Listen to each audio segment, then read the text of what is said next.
of the Cabinet held on the 1st of October 2024. Can I welcome our new member as well, Will Price. Congratulations, Will, and welcome to your first meeting here in Ruthin. Thank you. This meeting has been webcast with the exception of any business that the Cabinet resolves to exclude the press and public because of the likely disclosure of exempt information as defined by the Local Government Act 1972. This meeting is being held as a hybrid meeting with Cabinet members attending in purpose at the Council Chamber, County Hall, Ruthin, or remotely via video conference. For transparency purposes, I'll ask the monitoring officer to identify which Cabinet members are in attendance and whether they are attending in person or remotely. Thank you, Leader. Yes, Cabinet members attending in person are the Leader, Councillor Jason McClellan, Councillor Julie Matthews, Deputy Leader, also Cabinet members Councillor Ellen Heaton, Councillor Barry Mellor, Councillor Alan James, Councillor Emrys Wynne, Councillor Diane King and Councillor Shrewis Thomas, all present in the Chamber.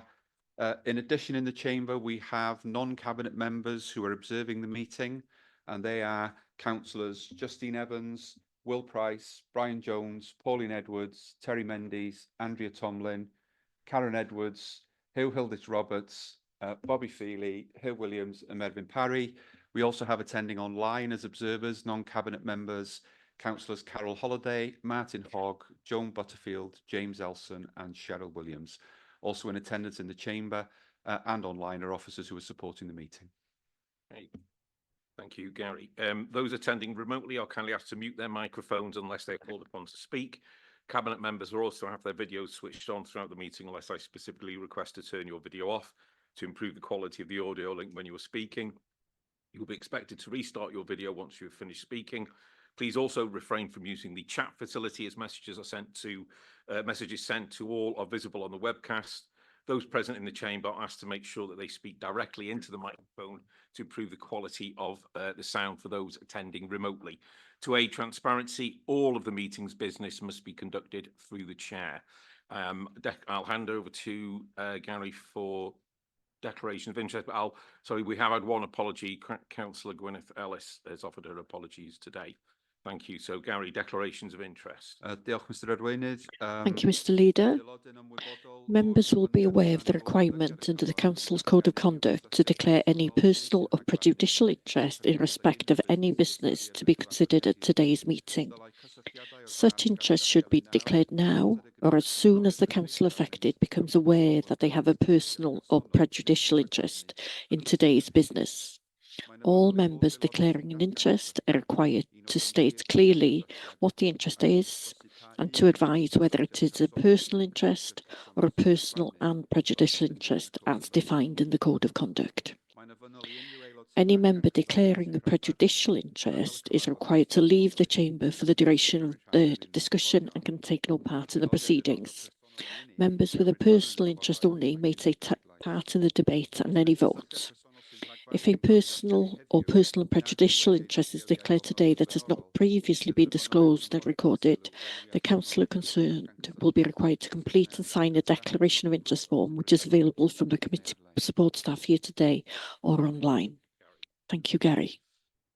Do we have any declarations of interest in relation to today's meeting? No? Okay, so we will move to the one and only substantive item, and that is to a decision on the additional resources required to ensure that the waste system is on a sustainable and workable footing going forward. So I'm welcoming Tony, who will join us, and at this stage I'll hand over to the lead member and then Tony. So lead member Barry, thank you. Yeah, thank you, Leader. This report is about the new waste service that we implemented earlier this summer. On the 3rd of June, we moved to a weekly household recycling collection with a trolley box curbside sort system instead of the previous fortnightly commingled recycling system using the blue wheelie bin. The first thing I want to say is that we all accept that the service hasn't worked as we hoped it would. Myself and the Leader have publicly apologised to residents about that, and we have committed to addressing the issues and to make sure that the new system will work. We also need to understand why it didn't work and what lessons we can learn from the planning and implementation of the future transformation projects. However, today is not that day for debating the reasons why it didn't work. There will be a member-led scrutiny review, and I know that discussions are currently taking place to agree the terms of reference for that review. I want to stress that I welcome that review, and I also want to say that it will be important for our residents to have an opportunity to be involved in that process too. This report is specifically, excuse me, about what needs to be done to address the issues that have emerged and to make sure that the new recycling system works. Before I go on to talk about what needs to be done to put the service on a sustainable footing, I just want to reflect briefly on what has happened over the past 4 months. As soon as the new system was introduced, we saw that many of the new recycling rounds were failing to complete their daily collections. This resulted in large and unacceptable numbers of missed collections and lots of uncollected waste on our streets. We responded to that situation by quickly allocating additional temporary resources to address the problem. This meant spending more money on overtime for our staff, additional agency staff, and additional hired vehicles. Nobody ever wants to spend additional money, but it was the right thing to do for the residents of Denbighshire at that time. It also worked. Although I accept we still have some specific issues with properties that are not getting a consistent service, we are not in the position that we were in towards the end of June, with large scale and widespread issues with missed collections across the county. The temporary additional resources to support the recycling rounds obviously came at a cost. But as per paragraph 4.14 in the report, the total additional cost for 24-25 will be offset by a one-off receipt from the North Wales Residual Waste Treatment Partnership that we have with other councils. Therefore, there is no budget pressure this financial year due to the introduction of the additional temporary resources to support our recycling rounds. However, we do need to put a permanent solution in place to enable the service to be successful and sustainable in the long term. That is what this report is about. In a nutshell, it's clear that insufficient resources were allocated to the recycling rounds during the planning phase of this change project. There were simply not enough recycling rounds planned into the design of the service to collect from the 46,000 households across the county every week. There is no avoiding the fact that the permanent solution we need to put in place requires allocating additional resources to the service. That's an uncomfortable truth, but it's reality of the situation we face. We need to take a decision to provide a permanent solution and to put the new service on a sustainable footing. And the proposal in this paper provides that permanent solution. If we don't make a decision to formally allocate additional resources to the service, we will either have to keep allocating temporary additional resources, which is inefficient and more expensive than the proposed permanent solution, or we remove the temporary additional resources, which will result in large numbers of missed collections again, with no way of catching up. Leader, neither of these options can be supported. That is why I'm recommending today that we make a formal decision to allocate permanent additional resources to the service. I'm now going to hand over to the Corporate Director, Tony Ward, who will talk a little bit more about the detail of the proposal put in front of you. Thank you. Thank you, Barry. Thanks. Thank you, Leader. Thank you, Councillor Mellor. Pnawn da pawb. As Councillor Mellor has said, I'm going to try and put a little bit more detail around the issues that Councillor Mellor raised. The new recycling service included 20 recycling rounds each day. And that model was based on a number of assumptions. For example, the number of properties that could be collected per hour, the amount of recycling that residents would present for collection, bit of feedback, and also how much recycling would fit into each vehicle. Those assumptions led to the conclusion that we would need 20 recycling rounds per day for the 46,000 households in the county. Those assumptions proved to be incorrect. As a result, many of the rounds had too many houses on them, and the rounds therefore could not complete. That means that we didn't design enough recycling rounds into the new service, and we didn't put enough resources into that service. The only way to address that is to reduce the number of properties on some of the recycling rounds, and that means that we need to increase the number of recycling rounds from the 20 per day that were originally planned. So having reassessed the assumptions in light of our experience following the rollout, the number of recycling rounds actually required ranges from 26 to 28 per day, depending on the day of the week. To provide the correct number of rounds, we therefore need to buy additional recycling vehicles and employ additional drivers and loaders. Specifically, that means 8 additional vehicles of various sizes and specifications, 8 drivers and 11 loaders.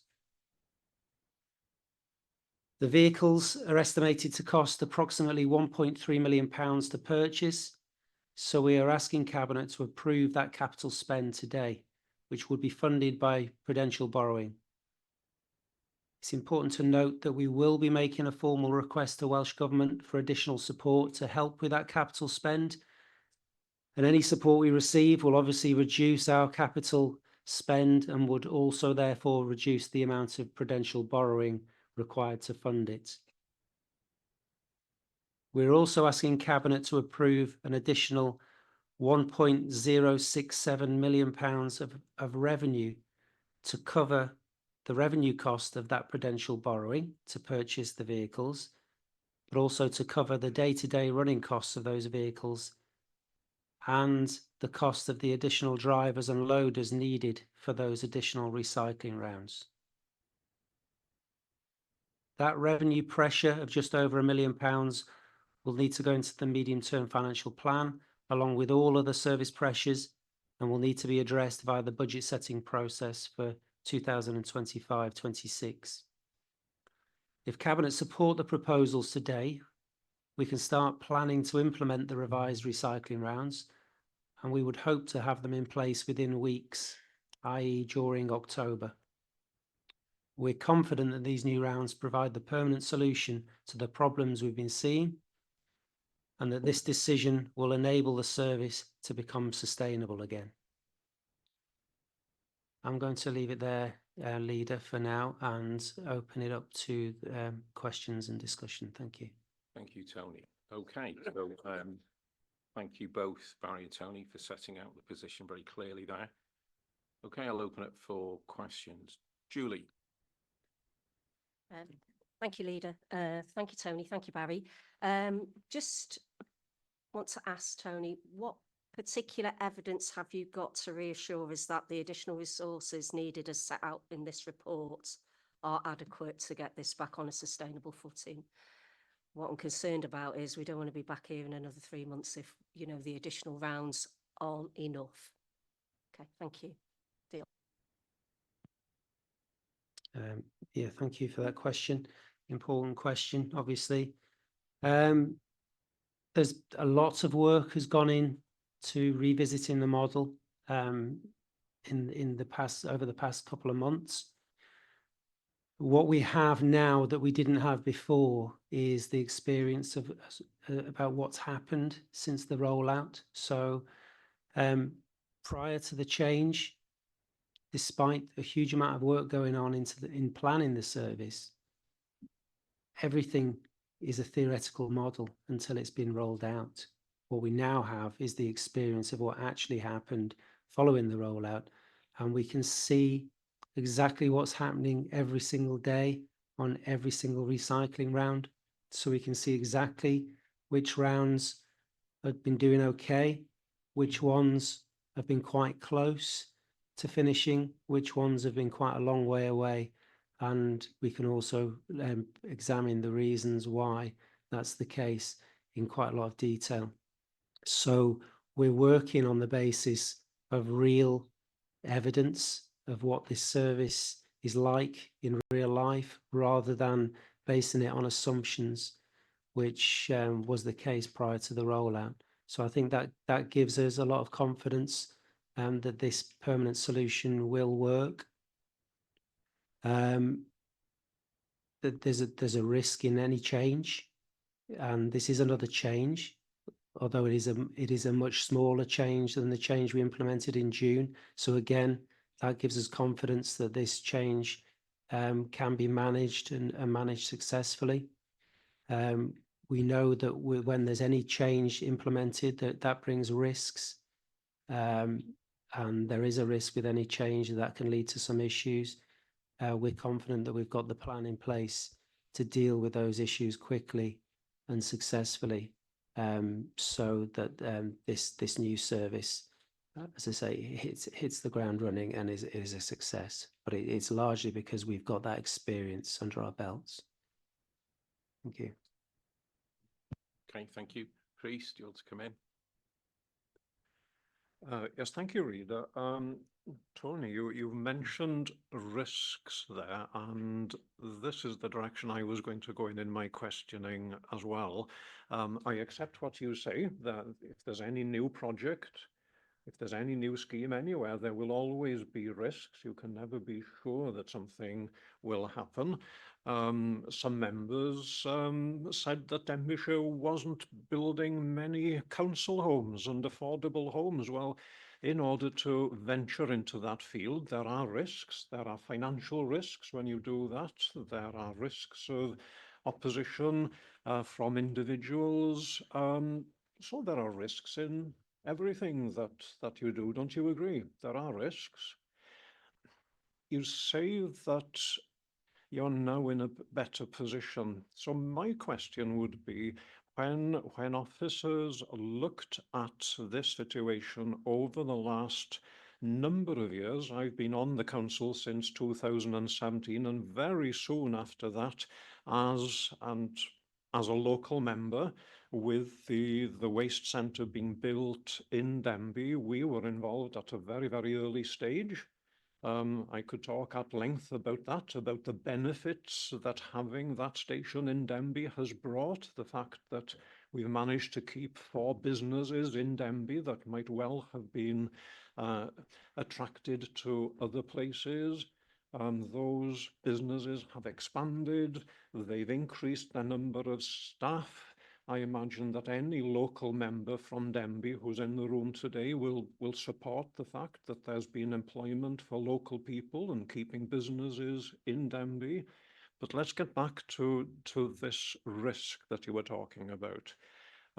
These risks were faced many years ago when these rounds were thought about and were designed. So what new input is there now? I'm just concerned that it may be more or less the same people looking at the risks now as looked at the risks before.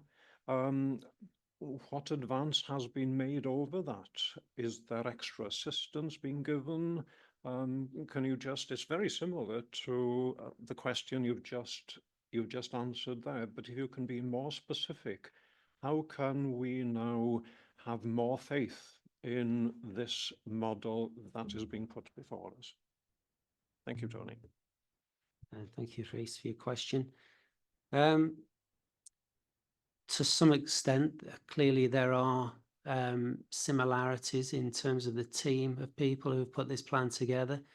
It's a Denbighshire Council service ultimately, so the service has to take responsibility for owning that process, taking advice from other parties, but it is a council service. Although the people involved in the service have changed over time. You know, when this was first discussed and this project was put together was in 2018. So there have been a lot of management changes within the waste service in that time. So we do have some different people on board. We have still been taken advice from RAP Cymru, who bring a lot of have a lot of experience in planning and implementing and running waste services.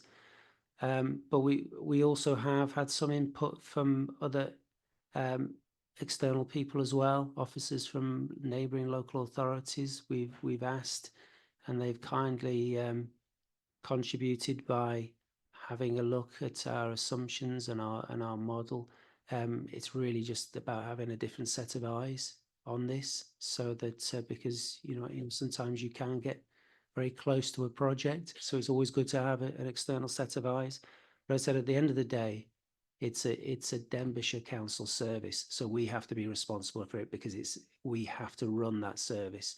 So we have to be very clear that we understand the basis for the model and we have to be comfortable with it. So we do have to take that ownership. I said the biggest difference on top of what I've just said is what I just said earlier about the experience of running this curbside sort model since June. As I say, we've seen in great detail every day what's happened on the ground. So we've got a great deal of evidence to base the changes that we've made to the recycling rounds. It's gone down to a very micro level, looking at every single specific round on every single day, to make sure that we believe that those rounds will be manageable under this new model. These revised rounds that we've got, and I have to say, not all of the rounds will have changed. Some of the rounds have worked since day one, and we don't plan to change things that are working already. It's about focusing on the rounds that haven't worked and making sure that we do something about those. So we're not throwing everything up in the air again and starting from scratch. It's around modifying the things that didn't work in the new model. I hope that helps, Rhys. Okay, thank you, Tony. Can I just again see clarity on one or two of those things that you mentioned there? You mentioned that RAP is now working closely with Denbighshire. Were they working as closely with Denbighshire before, with the scheme which wasn't as successful? You also mentioned discussing with other LEAs. Had we not been doing that before, or is there more input this time? I think the third thing I'm going to ask is, what you're really saying there, correct me if I'm wrong, is that as with any new project, you're learning from your mistakes. So is that what you mean this time, that you're learning from that? So RAP, other LEAs, and learning from the mistakes made previously. Thank you, Tony. Okay. Yes, it's fair to say RAP Cymru are much more involved with the service now than they ever were during the planning phase of the project previously. I say that because their role has changed in recent months, and they are providing actual operational management support in the service, because we've got a management deficiency at the moment, because we had our operations manager left the council. Our new operations manager's actually now started, but we had a gap there for a couple of months. So RAP Cymru have been providing operational management support as well as advice to the service, was their role previously. was just as advisors to the council on this project. So they're still providing advice and guidance on the project and the redesign of the rounds. However, they have also been involved in supporting the management of the service over the last few months.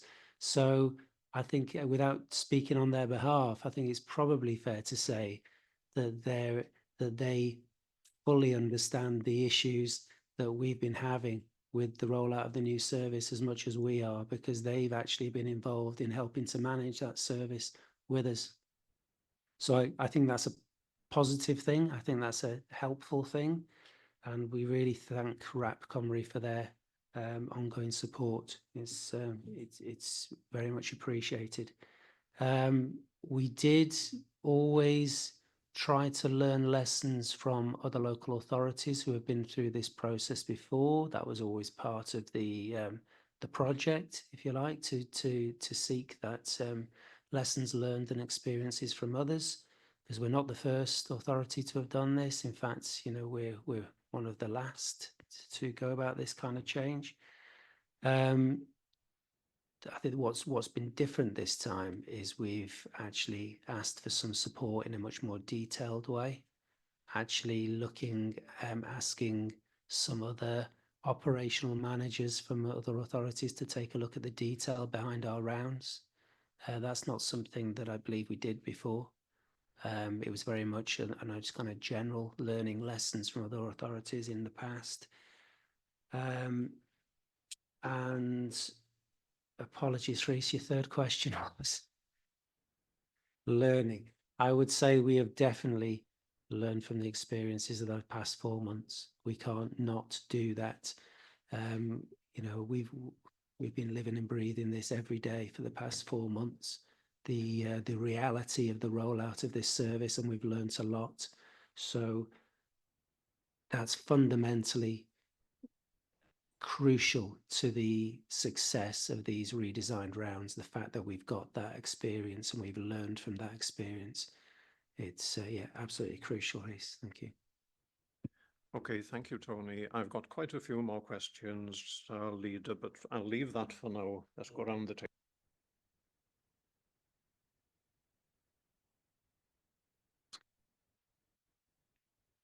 Julie? Yeah. Okay, thank you, Leader. I've got a few questions as well, Tony, but I'll just stick to the one burning one. Is in terms of the wellbeing impact assessment. If we can go to that. Page 25 talks about a range of options given to support residents with disabilities. But I don't think they were how this is like, let's have the reset from today. Moving forward, what are we going to do to support residents if they need to access those options?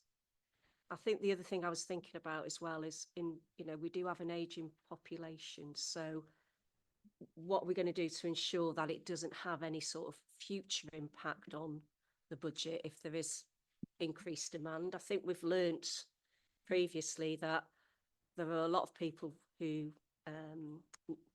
may need assisted collections that we weren't aware of previously, for example. So it's all about getting that message out to residents, really, what we're going to do to make sure that our residents do get the support that they need in terms of their own requirements, so that we can make this scheme a success in terms of the recycling and meeting the targets and whatever. Okay, thank you. Okay, thank you, Julie. In general terms, on the point about future impact on budgets because of increased demand, I think it was really one of the reasons for introducing this change, that this new model helps us to do that, because the demand on the service was always increasing for various reasons, whether that be an increase in the number of households in the county with new houses being built all the time, so our population increases, but also the cost of dealing with the commingled recycling was going up and up and up and had done for a number of years and showed no signs of reducing.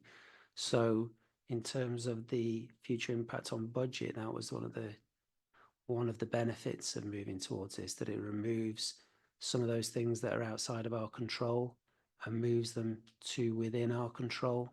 So we couldn't control the cost of the commingled recycling continuing to increase.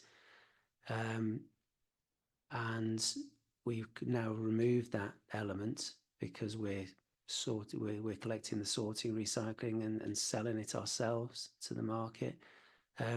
Again, the market for that material is it's somewhat out of our control as well, but it's more in our control because what we can control or try to control is the quantity, but also the quality of the material that we collect by education, and by further education over time.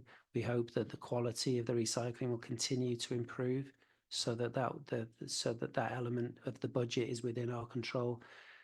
In terms of the impact assessment and additional support and bespoke solutions for individuals, which I think was the question you were getting at there. What I expect is that once we get these new rounds introduced, if Cabinet support the proposal today, that we can get this service settled down again to a place where it's running as business as usual. That gives us all and everybody in the service the capacity to deal with those kind of bespoke conversations that might need to take place with individual residents.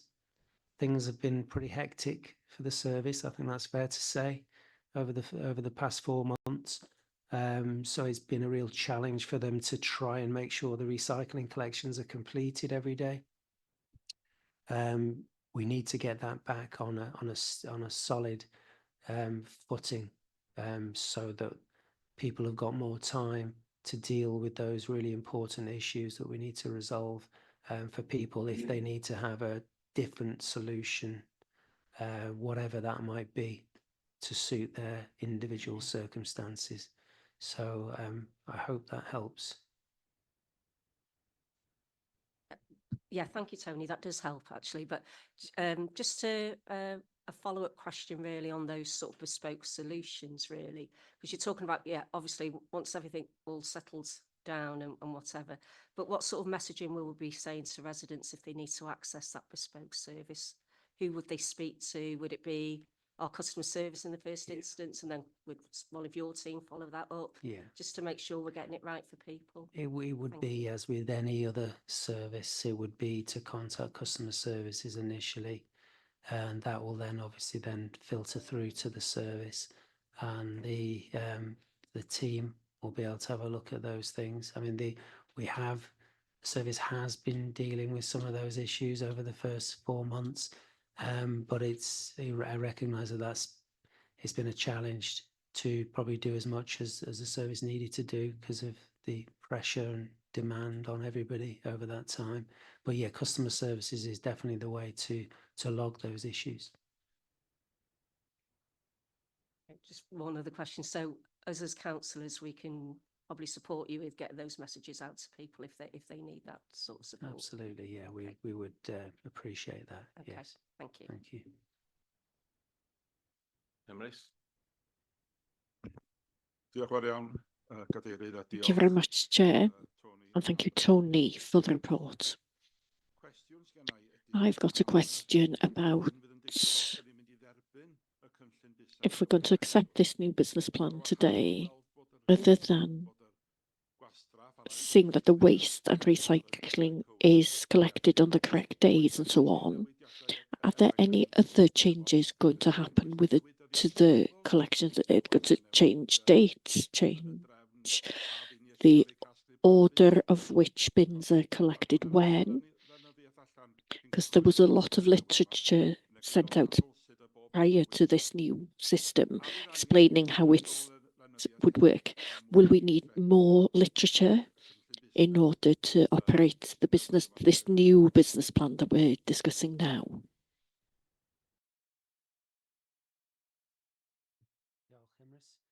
No, there are no changes planned to the service as far as the residents are concerned. The only difference will be, the intended difference will be that those people who have had a challenging time because they've had an inconsistent service will start to see a consistent service and see that their recycling will be collected on their scheduled day, which won't change. It won't change from their current day. So all the changes are kind of behind the scenes. Residents won't notice that difference, apart from, as I said, a better service for those people who have had an inconsistent service so far. Those people who are having a regular, consistent service already will just continue to see the same. So there'll be no changes to the recycling collection day.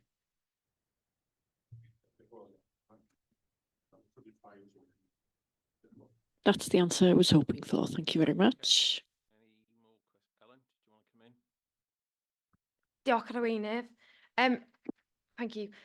What we don't want to lose sight of is the environmental benefits of this system. Whilst understandably a lot of the focus has been on the finances, you know, as a council, it's important that not only are we being financially sustainable, we're being environmentally sustainable too. And it seems that this proposal will help us to achieve both. So I do suppose it's early days, Tony, but I wonder when are we to expect an update on how we're doing with the new trolley block system in terms of meeting the 70% recycling target? Okay, thank you, Ellen. You're absolutely right. That was the reason we introduced this new model in the first place, was to help us get to the 70% statutory recycling target. You're right, it's a little bit early to tell at the moment, although the initial signs look promising. The first quarter of this financial year was obviously, we still had the old collection method at that point, so April to start of June. So we will only have a partial benefit of the new model this financial year when we come to you know, tot up the performance at the end of the year, and then the full benefit for every year thereafter.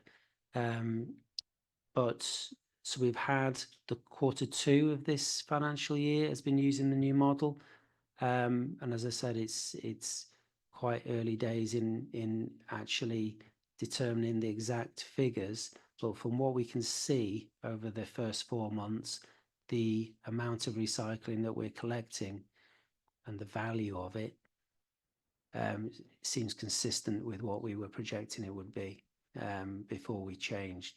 Therefore, I'm still confident that this model will help us get to the 70% statutory target. As I say, it's just a little bit early days on that score, but it's still looking very positive. Just to say thank you, that's really reassuring to hear, and it shows it has been the right choice to implement this model, and I look forward to seeing the data when it's available. Thank you, Alan. Thanks, Tony. Okay, any further? Reece, did you want to come back in?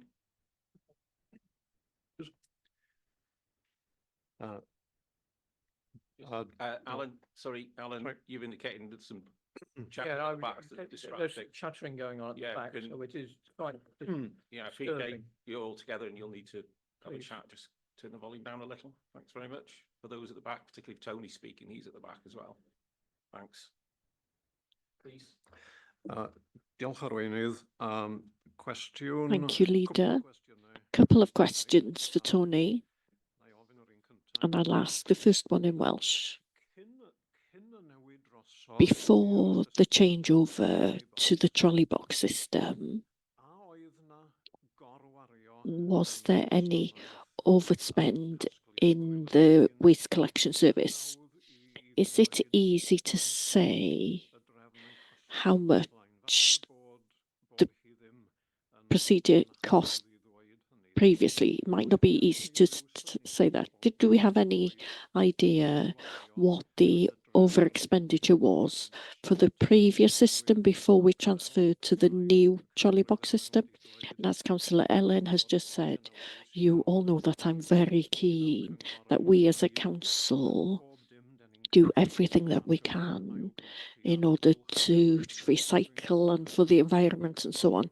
And I know in the previous council, we were unanimous in favour of policies that improve things for future generations. So this is just the first question. Was there overspending on the previous system, and how much was that overspend?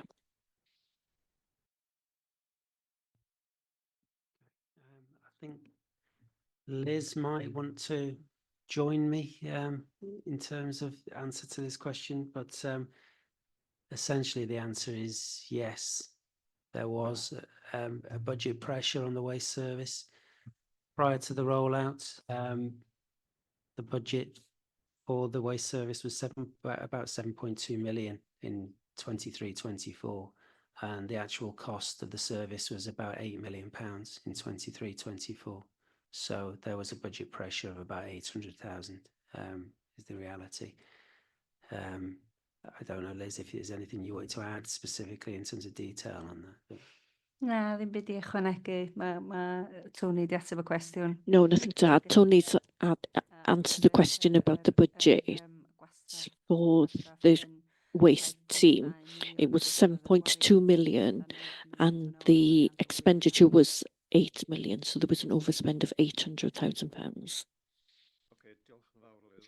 Thank you very much, Liz. Second question here. When I first came on the council, this co-mingled waste was bringing in quite a tidy sum of money, as they say in South Wales. There's quite a tidy sum of money was coming in. And I seem to remember a figure, I might be wrong, it's a while ago, but £50 a tonne or something. We were, I'm sure it's not that, but that's the figure I've got in my head. How much were we getting by the last financial year for that? In what direction was that profit from our co-mingled waste going? Thank you, Tony. Okay, thank you, Rhys. Again, I can't quite remember the amount of income we used to receive, and I don't know whether Liz has that information, but you're right.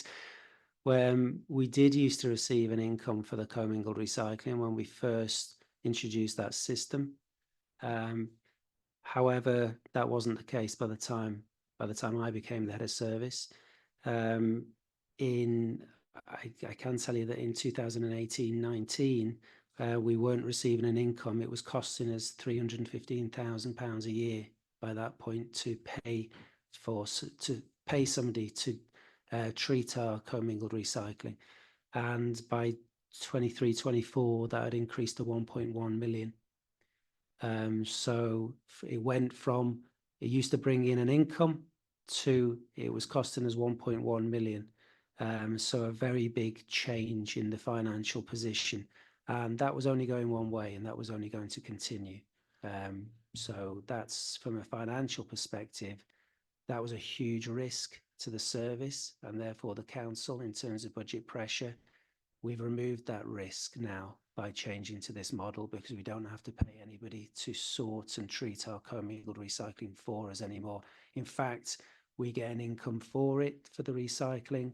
And well, that was going to be my next question. Do Okay. we have any indication yet? I've seen in the document that, I'm sorry to have interrupted you, I've seen in the document how many tons of cardboard, how many tons of paper, tons of glass, tons of plastic, tons of metal. I've seen that, but is it possible as yet to put some sort of figure on what we're spending or what we're getting for that? Thank you, Tony. Yeah, it certainly can. So in the first 3 months of the new model, we sold 1,707 tonnes of recycling material for a total value of approximately £250,000. So that's the kind of level of income that we are already receiving by selling the sorted recycling. So that's £250,000 in the first quarter. That's correct. Had in for that. Is that a fixed sum? Is that something that we can project forward for the next 12 months? We have projected what we expected to receive in income over the year, but the value in the market fluctuates all the time. So we have had to do a model to project what it will be. Our projection was around about £1 million a year. So £250,000 over the first quarter is consistent with what we thought we would achieve, and it's a positive sign that those predictions are looking quite accurate at this stage. Okay, diolch, Tony. Thank you, Tony. I'll leave it there. Leader, please. Julie? Okay, thank you, Tony. So in terms of what you're asking for the ongoing costs of just over £1 million, we could perhaps tentatively look at that as being offset against what we're selling in terms of the recycled material overall. Or is that too simple a view of No, things? I think what we can say is that because we've moved from the previous model, we're protecting ourselves from the continued increased cost of dealing with the commingled recycling. So that 315,000 in 18-19, which was 1.1 million in 23-24, would have continued to increase and would have been an additional financial pressure on the service year on year. So the service would have had to have been coming to Liz every year and asking for more and more money for the every year for the old recycling model, because that cost would have continued to increase. What we can do is obviously that we get income from the recycling. So the more recycling we can collect and the better quality it is, we can increase the income. So hitting the 70% target isn't only important because it's a statutory target and we could get fined from Welsh Government if we fail to achieve it. The higher we go above that, the more income we receive. So it's within all of our benefits here. That's how we can start to recoup some of this money, is by improving the recycling rates and improving the quality of the recycling. Okay, thanks. Liz, I could see you nodding there. Do you want to come in? Anything to add? Yeah, so it's avoiding future cost pressures, particularly around the a possibility of Welsh Government fines. You know, when we were looking at it, the fine could be 250,000 based on where we didn't get to the targets last year. You know, it's if, isn't it? If that were to happen, but certainly from discussions with Welsh Government, that's where the direction of travel, if we weren't looking to improve our recycling rates, which is what the project was all about. Thank you. Okay. Any further questions? No? Okay, Julie, yeah. That's fine. It's, you know, it's an important decision we're making here. Yeah, We've got to ask the questions and raise the challenge. Yeah, you did mention Welsh Government earlier and that you've approached them for some additional capital funding. So have we already done that? Have you already approached them? Is there any indication of the potential outcome of that at all? What we're really waiting for is a decision from Cabinet today, so that we have got authority to purchase the vehicles, and then we will make a formal approach to Welsh Government for a capital contribution to that. So no, I can't answer that question at the moment, I'm afraid. Sorry, can I just ask one more thing about, so it's all around any equality monitoring in terms of the number of requests for AHP and assisted collections moving forward. Will you be do you keep stats on that, Tony? And if you do, can that be shared with members at all? Yeah, I mean, we've certainly got some quite recent data on the AHP element, because obviously we've just recently reopened for registrations again for the AHP service. So we've got very recent data on that. Those applications are still coming in at the moment, and we're working through them. In terms of assisted collections, we have been writing to residents to ask them to confirm that an assisted collection is still required at that household. People who have had that service for more than 2 or 3 years, I think it was the basis for writing to people.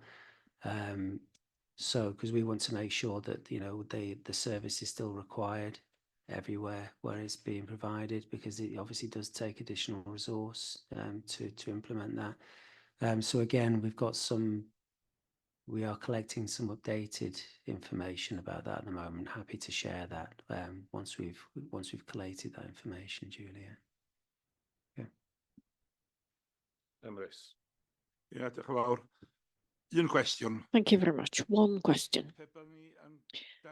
If we accepted this new business plan today, what difference will the residents of Denbighshire see in the short term and also in the longer term? I've got to be totally open with everyone. We're not going to get the new lorries, the new wagons overnight. We will have to wait for them to be provided. Like the previous cabinet had to do, they had to wait for the wagons and to make the necessary recruitment based on their deficient business plan. Are we certain that by the end of this year we'll see a major difference in how things work, and hopefully by the beginning of next year everything will back in place as it should be?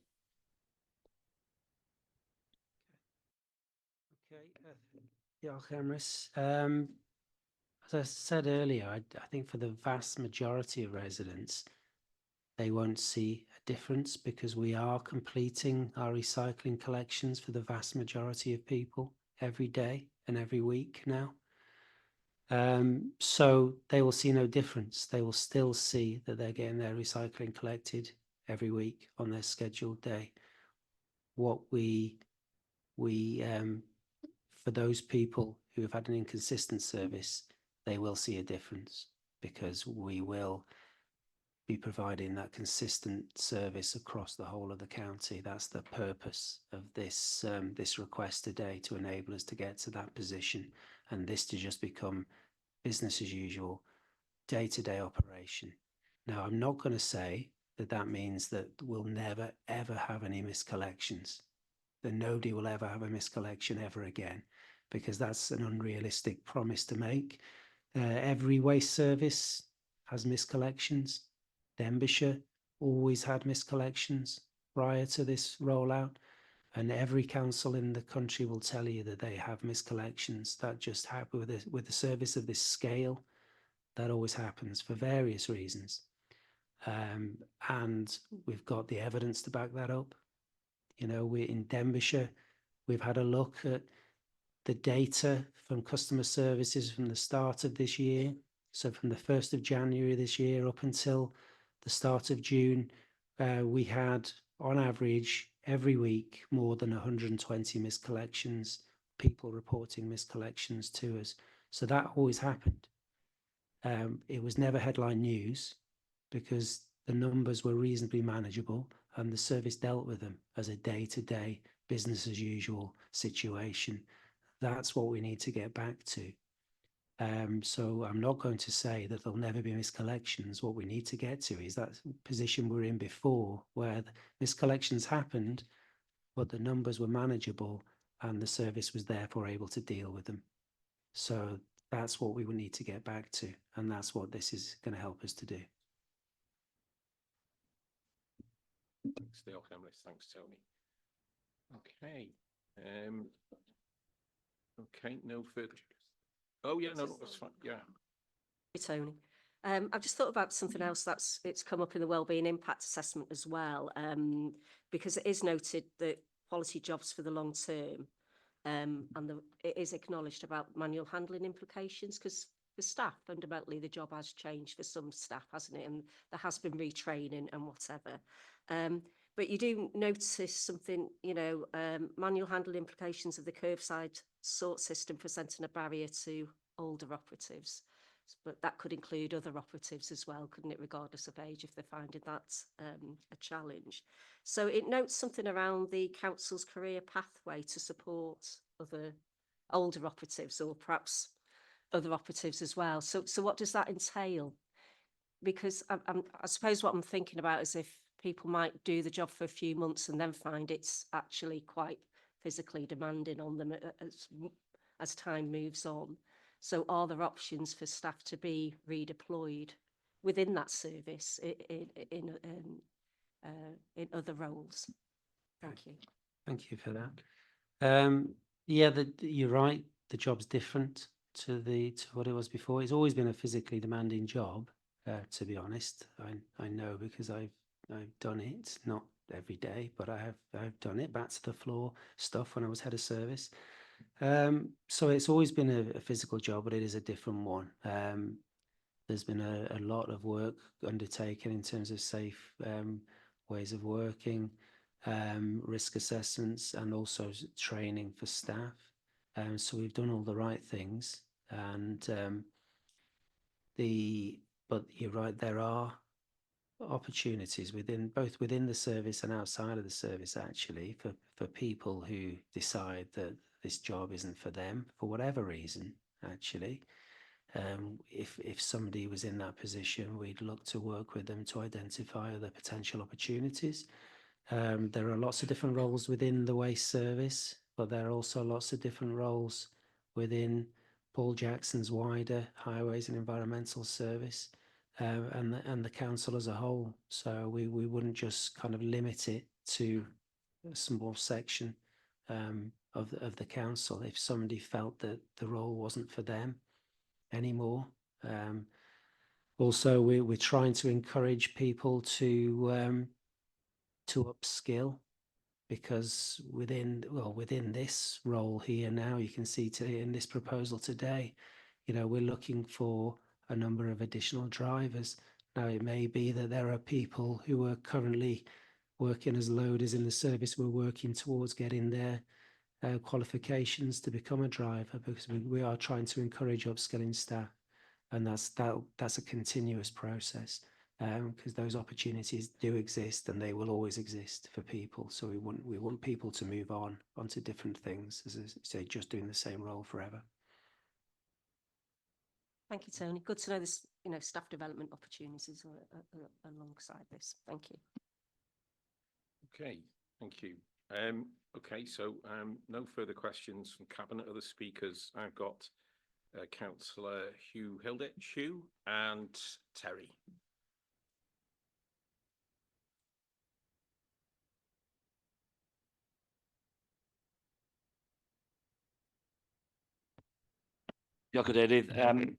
Thank you.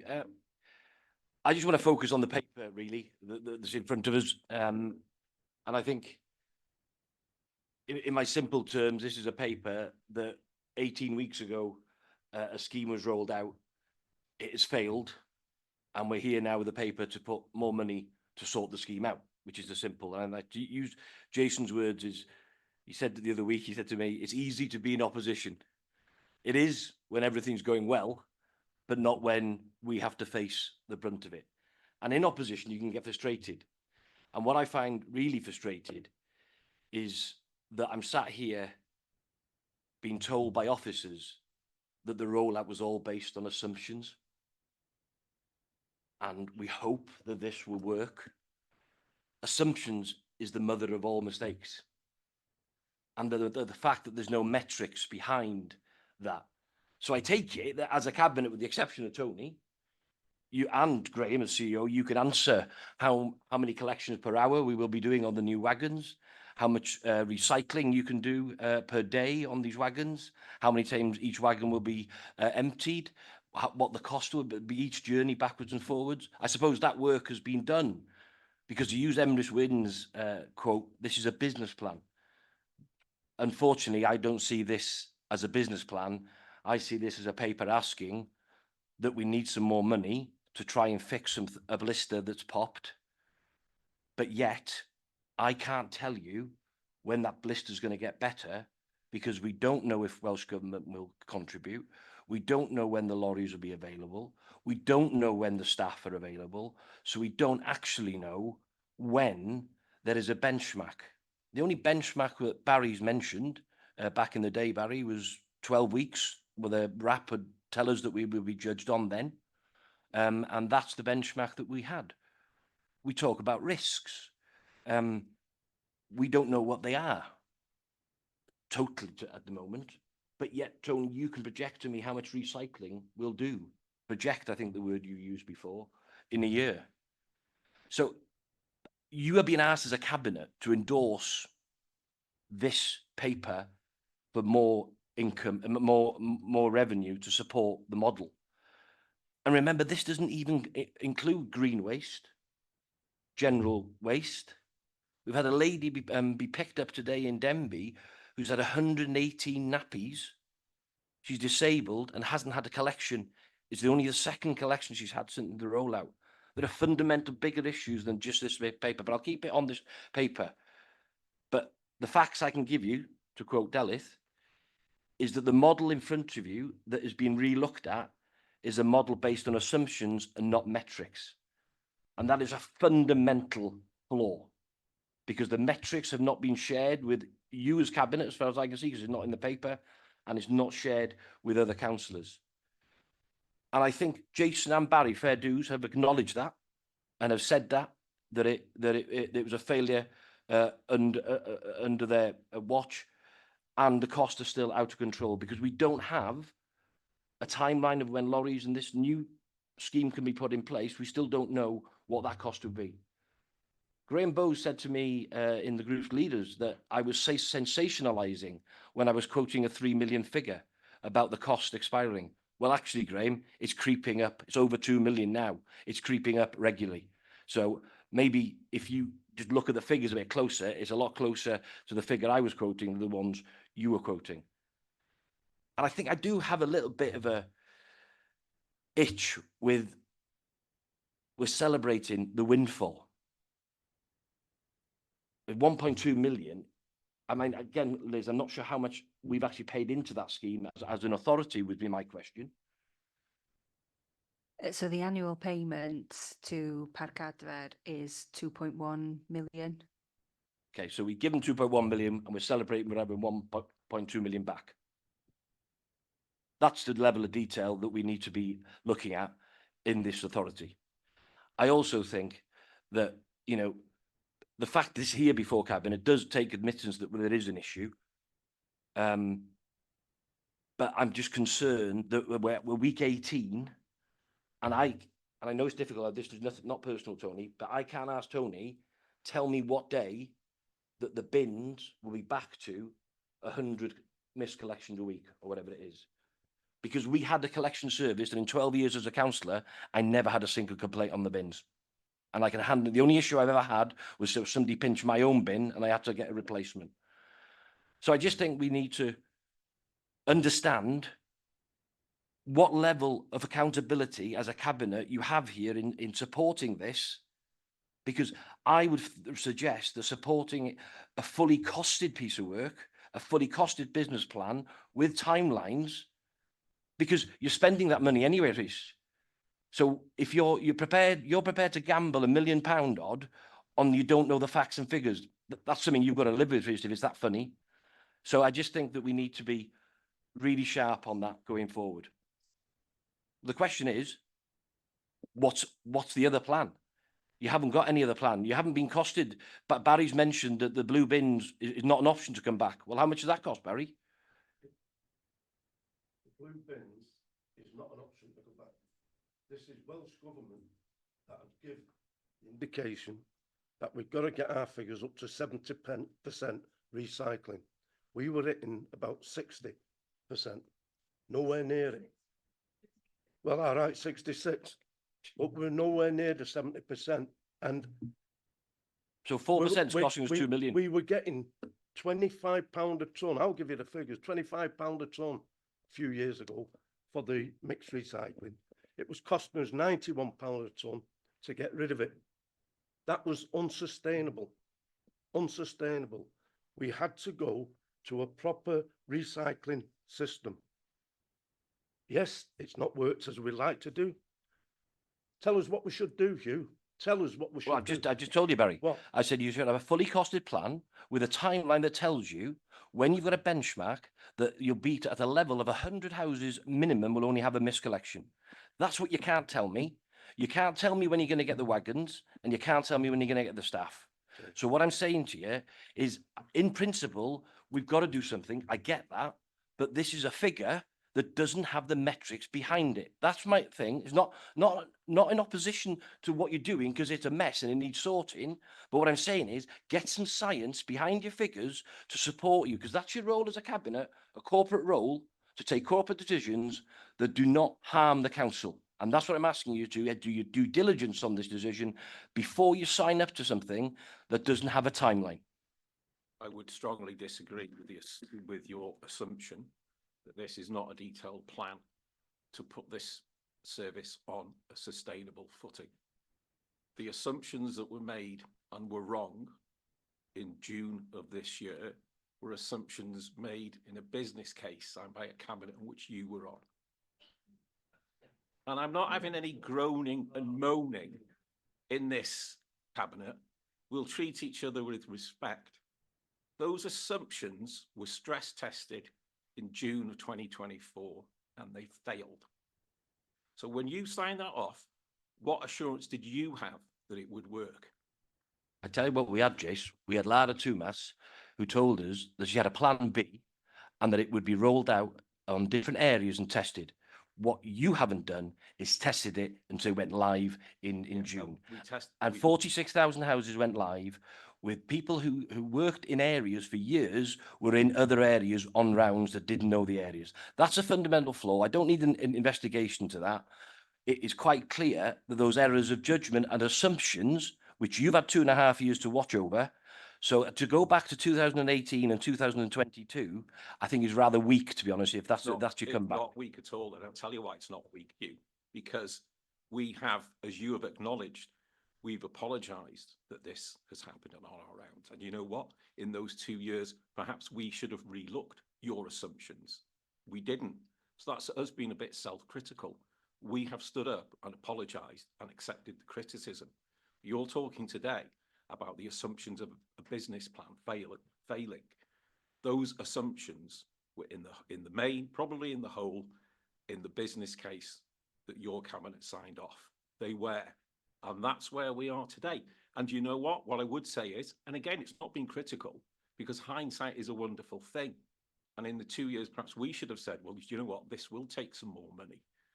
But if you'd have put the extra resources in, if you'd have put 28 rounds instead of 21, you'd have put more lorries, more wagons than we originally had back in June. And if you'd put the resources in then, front-ended the resources, and let's be honest, at a time when the council was not as cash-strapped as it is now, then perhaps we wouldn't be sitting here. Now, that's conjecture, and it's hindsight, and that's hindsight's an easy thing, but it's not acceptable for decisions you made to just, there's nothing here, walk on. We've accepted our responsibilities, and I think you should as well.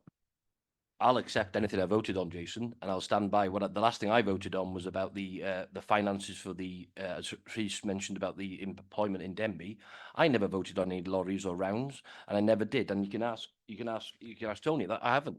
Well, just fact telling you. The business case, the figures and the papers from the May 2022 cabinet were particularly detailed around wagons, depots, and all the technical operational side of things. You know, I've read the papers, watched the webcast. You know, I'm content to stand by that, and I'm not abdicating responsibility at all. I've said it before. This happened on my watch, on our watch. We're dealing with it. That's what we're dealing with today. But I'm offering you advice. The decision we're making today to put the funding in to get this on a sustainable basis, so it works for our residents. So by when will it be sustainable, Jason? Heard detailed. You've heard detailed questions When's the date? from the members of my cabinet about that, and you've heard a detailed answer from Tony, who I'm going to bring in again. But we can't say the 30th of October. We can't say the 4th of November. We can say that we'll be working on this within a matter of weeks to get this right. It's, you know, it's What date do you want? 3rd of November? You know, what are you asking? We're giving you a detailed plan, which is going to It's not set a out plan over without week. targets. It's a plan. Tony, do you want Oh. to come in? Yeah, if it helps, I just,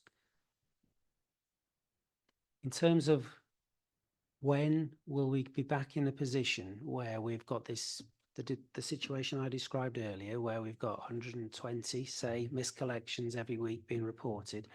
I'm not going to say at 11 a.m. on a particular date, then that's going to be, we'll have moved to that position. What I'm saying is that if there is a decision at Cabinet today, these new rounds can be implemented within weeks, and the plan is that during October we'll be able to implement those new revised rounds. We need the decision in order to be able to finalise that planning. Once we roll out those rounds, I'm confident that within weeks those new rounds will have settled down, so that I hope that we'll be in that position where things are running as business as usual again. This is a change, as I said before. I'm not, this isn't flicking a switch. Introducing these revised rounds is not like flicking a switch and everything's going to be perfect as soon as we do it. I have to be really clear about that. It's a change, and change brings issues. We're confident that we can deal with those issues, and within weeks of that change, things will have settled down. I'm not going to give you a date and a time of when we're going to be in that position where everything's okay again. But we are talking about weeks rather than months moving to that sustainable position. Thanks, Tony. Once we've implemented. Yeah, in fairness, you had already answered that, so thanks. Okay. I'm going to bring Terry in.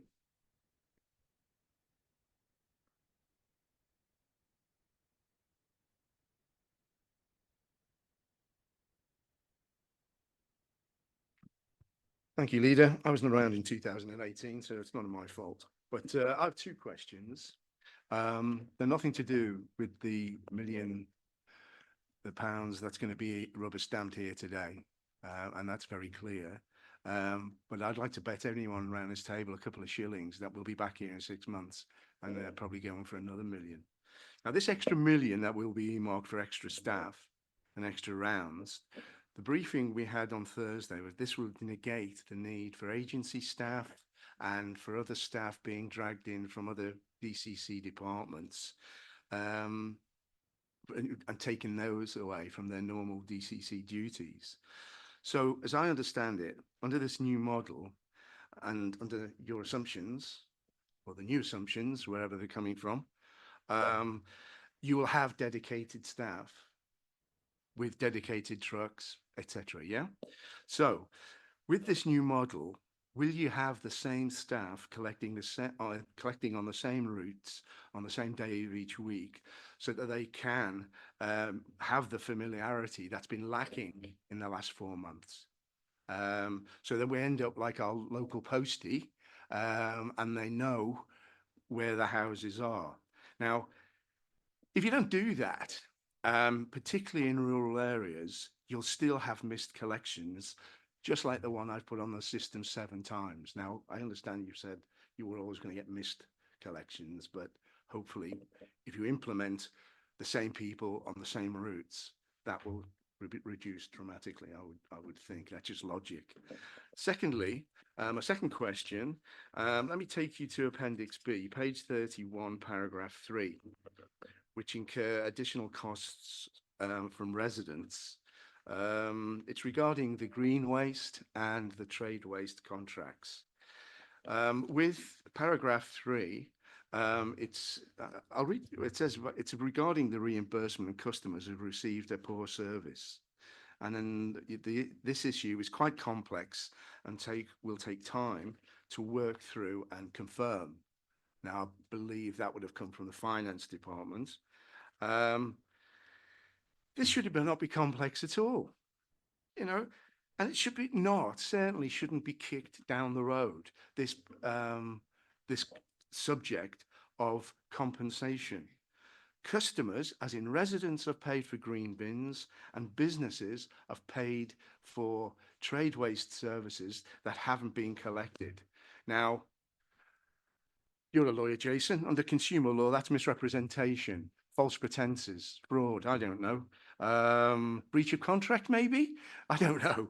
But it's clear that the residents have been paying for a service that they simply haven't been. Okay? So may I suggest a very simple and a very non-complex solution? That after the 4 months of chaos, of shambles, and all the other adjectives have been used over the last 4 months,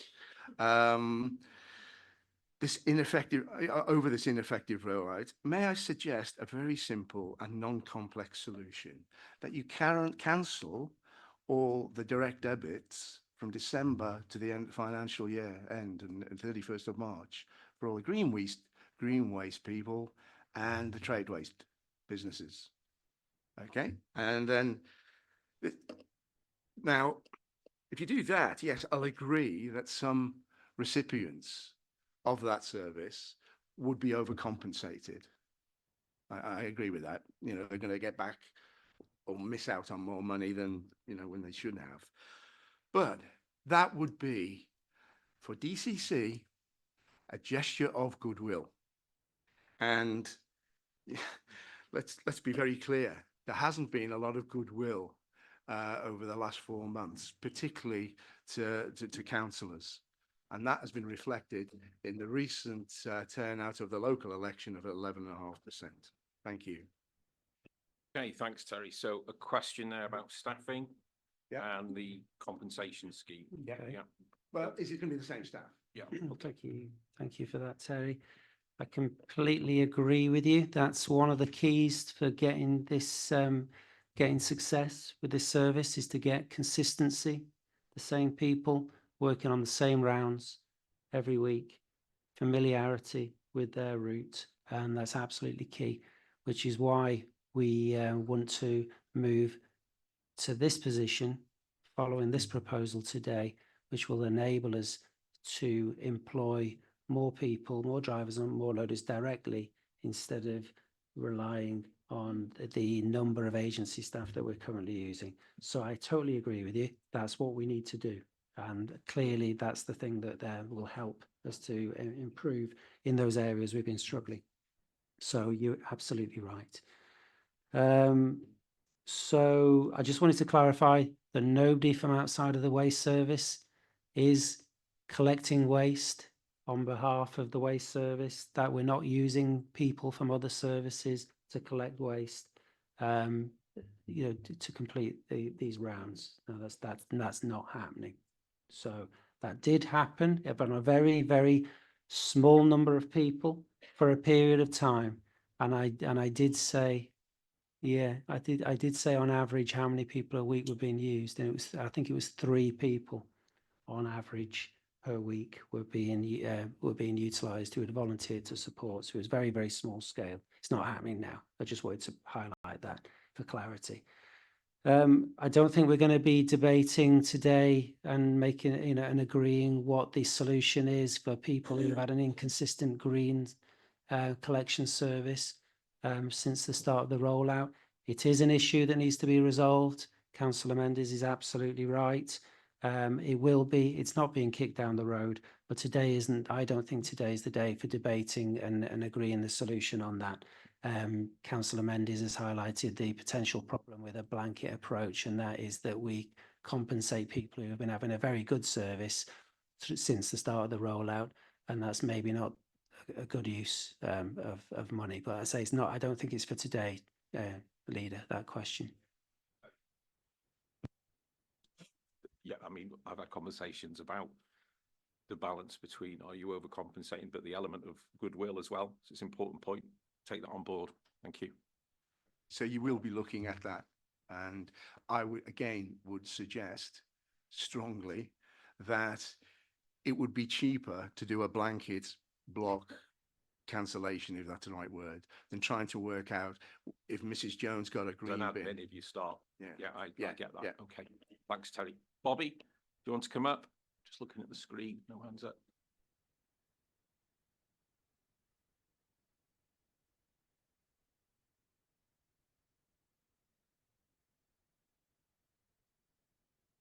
Thank you, Leader. First of all, can I just say that over the last 4 months, I felt more as if I'm the villain of the piece here. The attitude to questioning and criticism has all too often been defensive and irritated rather than understanding and trying to give answers. Surely, as a backbencher, it is my duty to the citizens I represent to relay the frustration, inconvenience, and in some cases, real anguish, all caused by the indefensible incompetence of a botched rollout of this new waste system. The decisions made over the last 2.5 years in the run-up to rollout were based on incorrect, as it turns out, assumptions. I believe there was a lack of proper planning, a lack of monitoring, and a lack of risk evaluation. The worst thing of all is that the council will almost certainly expect residents to pay even more council tax next year, even though they have had such a torrid time. This additional money request is not even allowed to be scrutinised. It will most likely be rubber stamped by this cabinet, and we don't even know if it will actually work. 8 more drivers, 8 more vehicles, 11 more loaders, 28 rounds instead of 20. As far as I can see, the problematic green waste system has not been addressed as yet. Today, you are asked to sanction another 2.4 million thereabouts to finance the changes for the new waste system and to try and get it to work efficiently and sustainably. And this is all on top of the miraculous 1.2 rebate received from the Waste Partnership to pay off money spent over the last 4 months of the disastrous rollout. As far as I can see from this report, there is still no proper business case, certainly no time for proper scrutiny, and not even a timeline for implementation. And I think it's a disgraceful state of affairs. Can I just ask these questions? If implemented successfully this time, will it still save the 500,000 per annum on the original system, where we were paying too much, as Tony's corrected me many times now? Sorry for saying savings, but that's how it came across to me at the time. And will we reach the required 70% carbon target? Why didn't we ask Welsh Government for money earlier? And what is the latest tally of our prudential borrowing? It used to be relatively safe and stable. I'd like to know what it is now. I'd also like to know what is planned to try and help staff through this further change to the waste system. Not just those who work in waste, who must be having a dreadful time as well, but all those other staff, particularly in comms, where they've had to deal with all these queries. Their morale must be on the floor.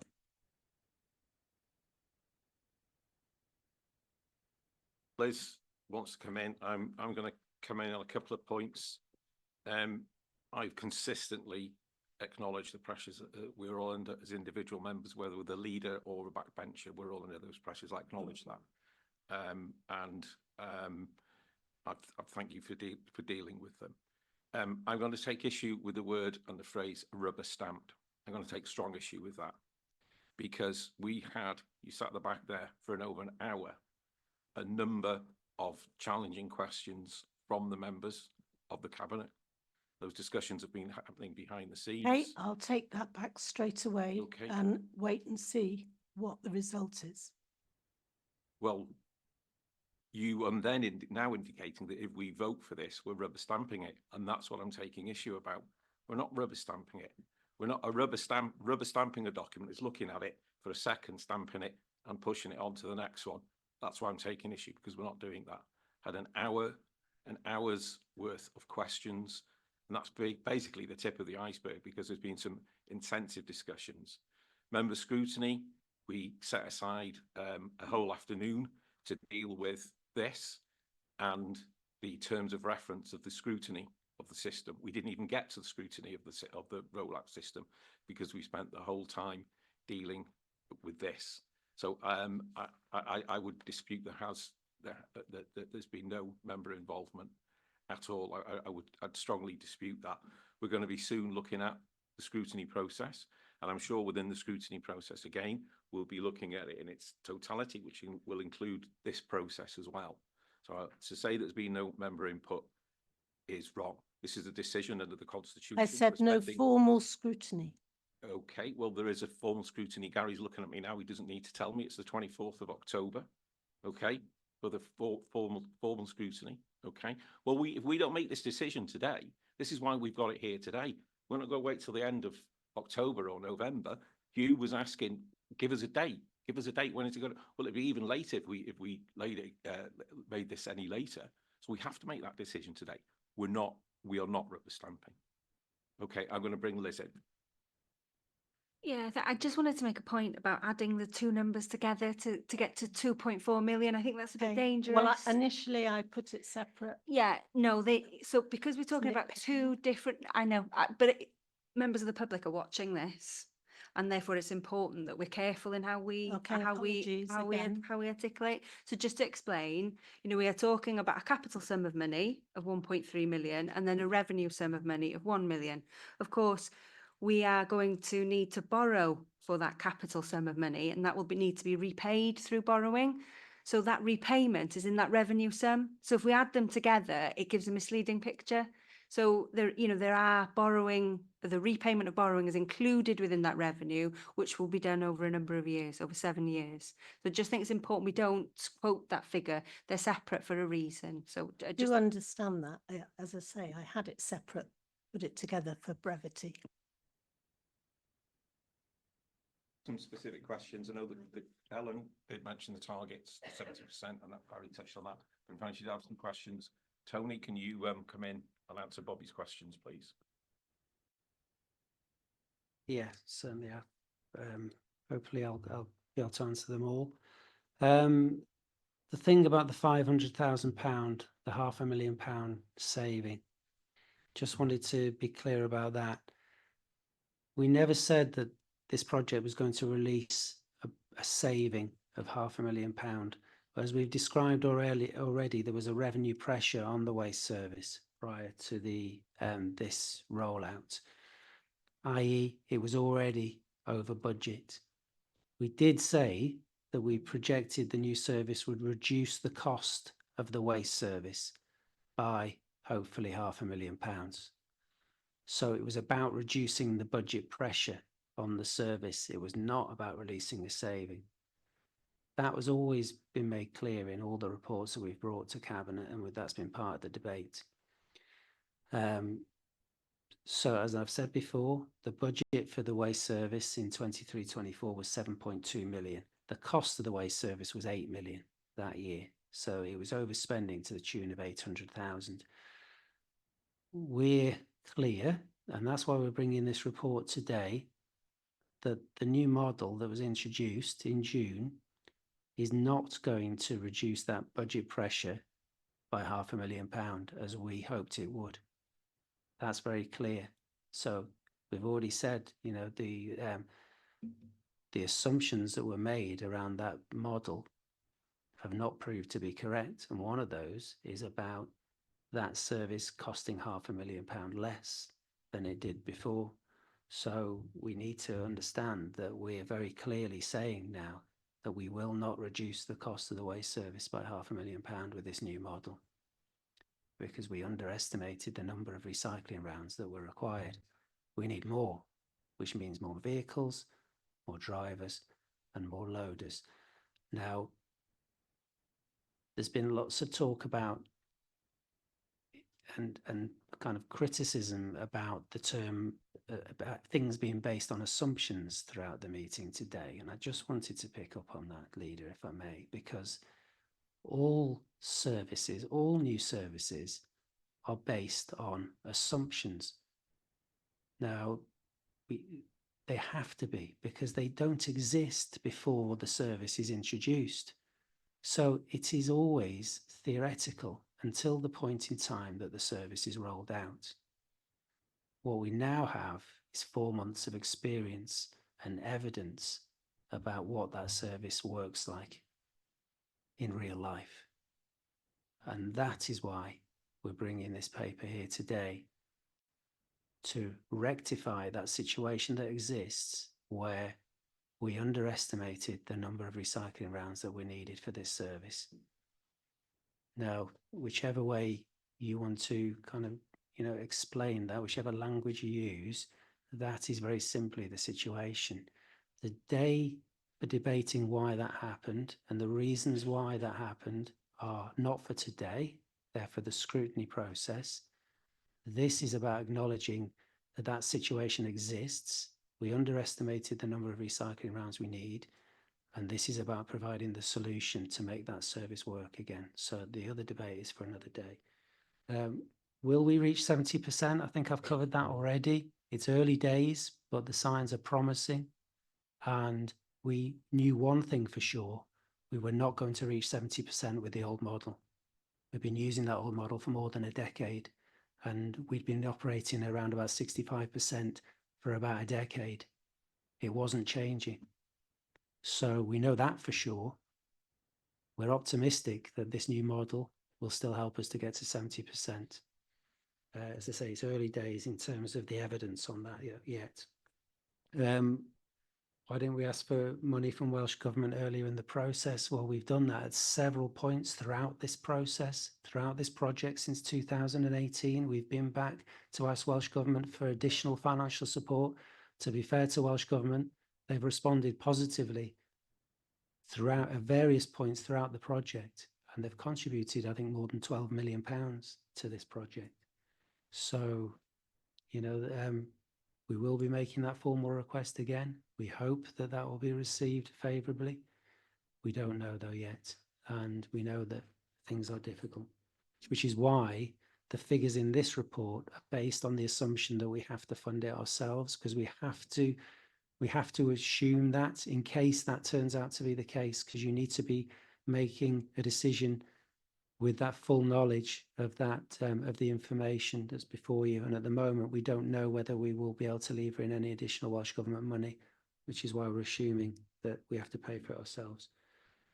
I'm not particularly keen on terms words like incompetence being used regularly, I've got to say, Leader, in relation to this. As I say, today is not the day for discussing why things didn't work out as we hoped they would.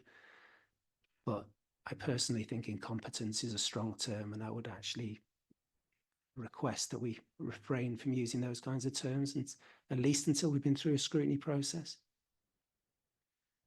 I can't remember if there are any more questions. There Bobby. was staff. Are we going to try and do something to help staff morale, Okay. particularly the comms and reception, and also your own waste staff? I'll certainly pick that conversation up with the relevant head of service or heads of service in that case. Obviously, that covers more than one area. I have to say that I'm based pretty much all the time at the moment in the waste depot in Denbigh. I have been for the past 4 months. I see the staff every day. I don't see a big problem with morale in terms of the waste service. The staff are getting used to the new service now. It is starting, even though we know we haven't got the resource we need to turn this into the business as usual sustainable service that it needs to be. The staff are getting used to the job and the way of working, and I speak to the crews all the time. I don't see a problem with morale. Tony. Okay.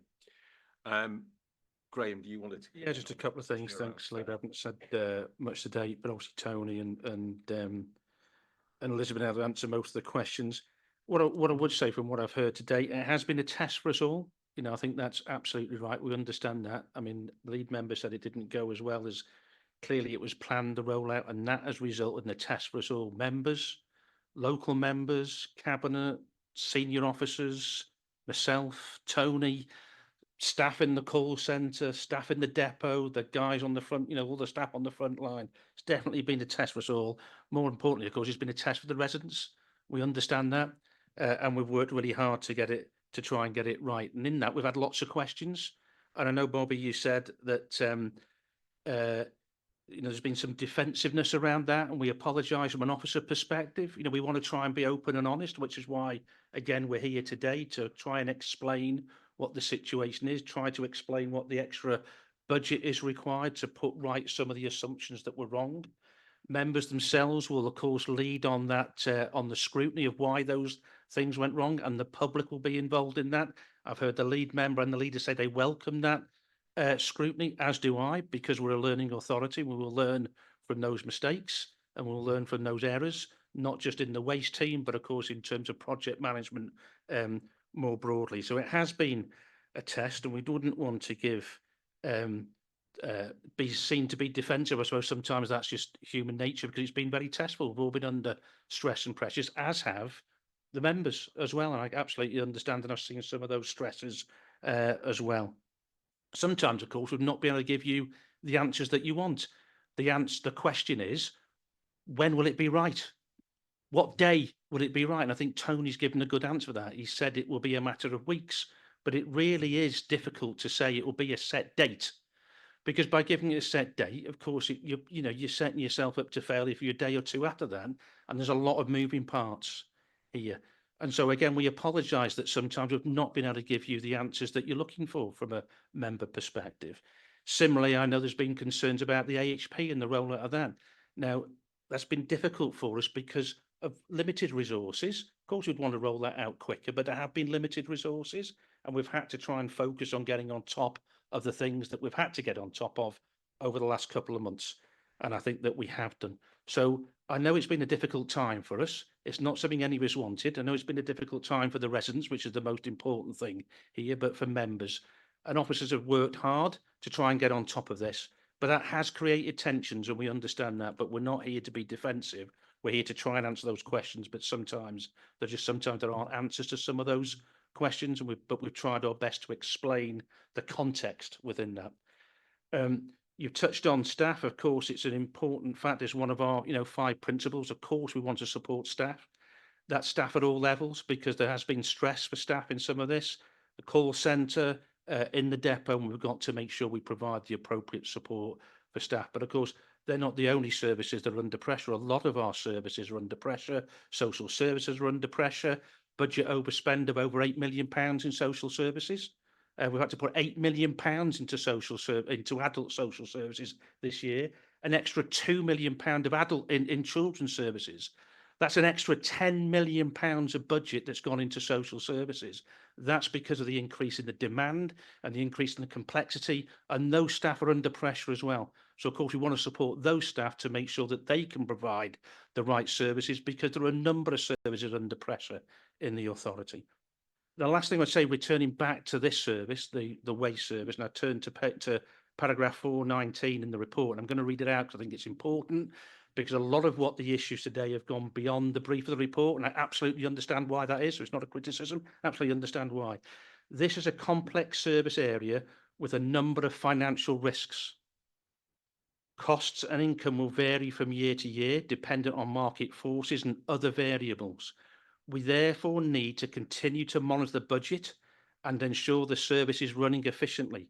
This can be picked up in regular monthly finance reports to Cabinet, because we have those regular finance reports where we report where services are overspending, so they'll be in there. And actually, there may be a need for further Cabinet reports in the future. And a lot of these issues, if members are really concerned about them, of course, I'd encourage you to also use the option of going to the chairs and vice chairs of scrutiny and ask for those issues to be looked at and scrutinised at scrutiny. Today is a Cabinet decision about additional money. It's not a scrutiny committee, but you have the option to go to scrutiny. Of course, I've already touched on the fact that scrutiny is going to deal with the what went wrong, and will be involved the public, and we'll see. I will personally make sure that that is an open and transparent process. But it is incumbent upon members to call these issues into scrutiny around this service and other services, like any service, because it is a complex service. It's not a service without its difficulties, and it's not a service without its budget pressures beyond what we've just talked about today. So I hear a lot of what members have said. We understand that. We are sympathetic to the issues you've been putting. No one, I think everybody in this room, in the end, has Denbighshire County Council's best interest at heart, have the residents' best interest at heart, and we are trying really hard to make sure that we can provide the service in the way that Tony's described that goes back to where the waste service was 6 to 12 months ago, when no one really knew it existed, but 46,000 households a day were getting a really good service. And of course, that's where we need to be, and that's where we want to be. Thank you, Leader. Okay, thank you, Graham. Okay, Barry, as lead member, you wanted to come in, and Yeah. then Emrys wants to speak as well, yeah? Thanks, Leader. Yeah, I've got Brian first. And then I just want to touch on the staff morale. Before I became can I speak, please? Pardon? God blimey, you don't have to worry me, you do.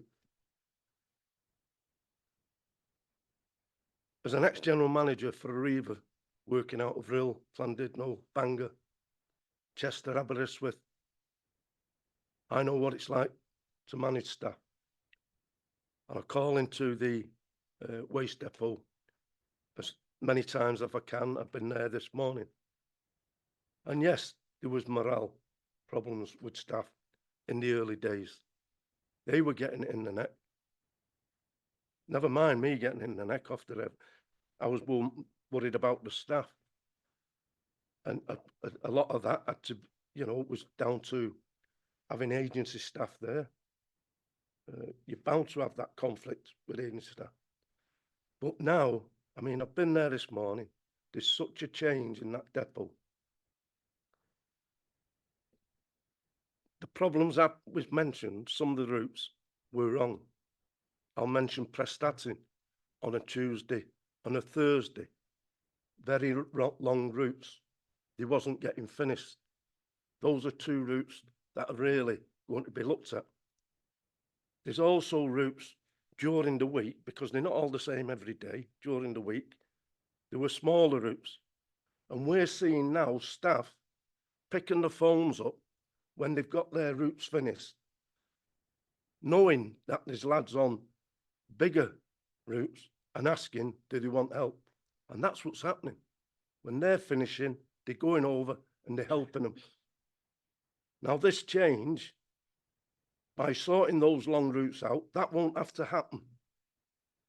The people on those routes will finish their routes at the time they should be doing. And that'll put us on the steady footing. I know there've been problems, especially, I feel sorry for the councillors in the south of the county, where they've been missed with the farmers up in the long lanes that go up there, whether it's end of lane collection or whatever. But I think a really important thing, once this is all over, and I've spoke to Tony already about it, I'd like to see a workshop for all members, maybe in the new year, to explain what goes on in this recycling depot. It's not just a depot, stuff gets dumped, it's all recycled. And how the routes work, so we get a proper understanding of it. And I think it'd be good for all members to do that. But as far as staff morale, especially at the depot I'm talking about, and I know what you're saying, Bobby, about the girls on the switchboard, I praise them, I really do. But I really can tell you, the staff at the depots is really coming back together. And I've seen that for myself this morning. Thanks, Barry. That's really important that you said that about, we shouldn't lose sight of the staff who are working hard as we're here making these decisions. Thanks, Barry. Emrys, you wanted to come in as well? Yes, please. I wanted to come in quite a while ago. This is for transparency. I'm doing it in English now. For Councillor Hilditch Roberts to say, I never voted on any vehicles. Well, you were in attendance on the 23rd of November 21. Tender of new fleet vehicles for the new waste model. And then it says, Councillor Brian Jones presented the report seeking Cabinet approval to the proposed tendering exercise to identify a main contractor to deliver fleet vehicles to support the waste model for household trades and communal waste collections. I could carry on as more. The paper, the commissioning form was signed by Councillor Brian Jones at that time. There was one little proviso, they had to come back to January 2022. And in 2022, the agreement to award the contract with immediate effect. I don't think you were absent there either, Councillor Hugh Hilders-Roberts, because you had 100% attendance in your cabinet meeting in any case. And if you are surprised about not having a call-in period after today, Councillor Feely, on the 23rd of November 21, there was a no call-in period. And the same again on the 18th of January 22. It's not new. It just happened before, not just with this cabinet. Thank you. Thanks, Emrys. And I could add here, I'm looking at the March 2022, the figures, the business case, the depot, 11.215 million, fleet, 3.6 million, containers, 3.4 million, all fully costed. But as it happens, not enough. Didn't work. That's why we're here now. Hugh, I'm going to let you in because Emrys has mentioned you and you've got a right to reply. Then I'm going to bring in Brian, and I got Martin on the screen. And is that a hand up from Andrea? Yeah. You know what that. Let's for clarity. The proposed new waste and recycling service design and associated infrastructure depot requirements is what I voted on. I didn't vote on a single round or a single collection. I voted on the purchase of the land and the depot and the infrastructure and the fleet that was needed for there. But there's nowhere in your minutes, Emrys, that says that I voted on any rounds or rubber stamped any collections on trolley boxes or general waste on per town or per city or per village. That's my general point. And that original passing in 2018, December. So there's been 5 years since then. And therefore there has been 3, maybe 4 different waste managers in that time, if I'm right, Tony? I think we're getting into the... Well, yeah, but what I'm saying is, Jason, that the clarity is, I have never voted on any of these rounds, which you are voting on today. Let's get the clarity. I voted on the bigger picture, and you were inaccurate in saying that. Well, I don't think I was, and I think the papers will bear me out on that. And you know what? I think the scrutiny process will be, and I think we are now moving into... Well, tell me what rounds I voted on, Jason. If you've got that information, share it. We're moving into the scrutiny. Well, you know, it's all in the business case here that's before me. You know, the depot, the fleet, the containers, yeah, that's the depot and the fleet, but it doesn't mention per round. It's reserved, you know. It doesn't mention per round. I've never denied, so you were incorrect. Well, on the concept, if it doesn't look what we and don't the want, infrastructure, what people don't want is to see me and you having a spat. Okay, well, don't put false things out then. Stick to what's in the paper, and I'll be happy with it. The business case in March 2022 and earlier, as we've heard in quite detail from Emrys, referred to the funding. And what I'm saying today is we're going to have to put additional funding in because it hasn't worked. The fleet, it wasn't enough. These are issues for the scrutiny. I've let you come in and have your right of reply because Emrys mentioned you in person. But you inherited a costed business plan at that time when you took the keys of the office. Which didn't work. Well, I don't know. I wasn't in charge of it, was I? You said we inherited it, so we inherited it from who? But anyway, we're getting into... That's how it works, isn't it? We can get into conjecture on the scrutiny process, which, as I said, I welcome, and we can take a deep dive into this. I'm just going to bring you in quickly. Yes, so I've got please. Brian, Martin, and Andrea. I'm sure we should have this discussion outside this meeting, but your words were, I never voted on any vehicles. Look, right, you didn't mention rounds at all. Now then, if you order 20 vehicles, I suspect there are 20 rounds somewhere as well involved with that, but that's by and by. You were there when you did vote for that proposal then on the 23rd of November 21, and it was all confirmed on the 18th of January 22. Agreement to award the contract with immediate effect. I'm agreeing with you. I'm going to stop both of you. I'm going to stop both of you and say that we're here to make a decision to rectify the rounds, and what the public don't want to see is a spat between 2 members in Ruthin, because this will come out in the scrutiny process. Okay, thank you, Brian.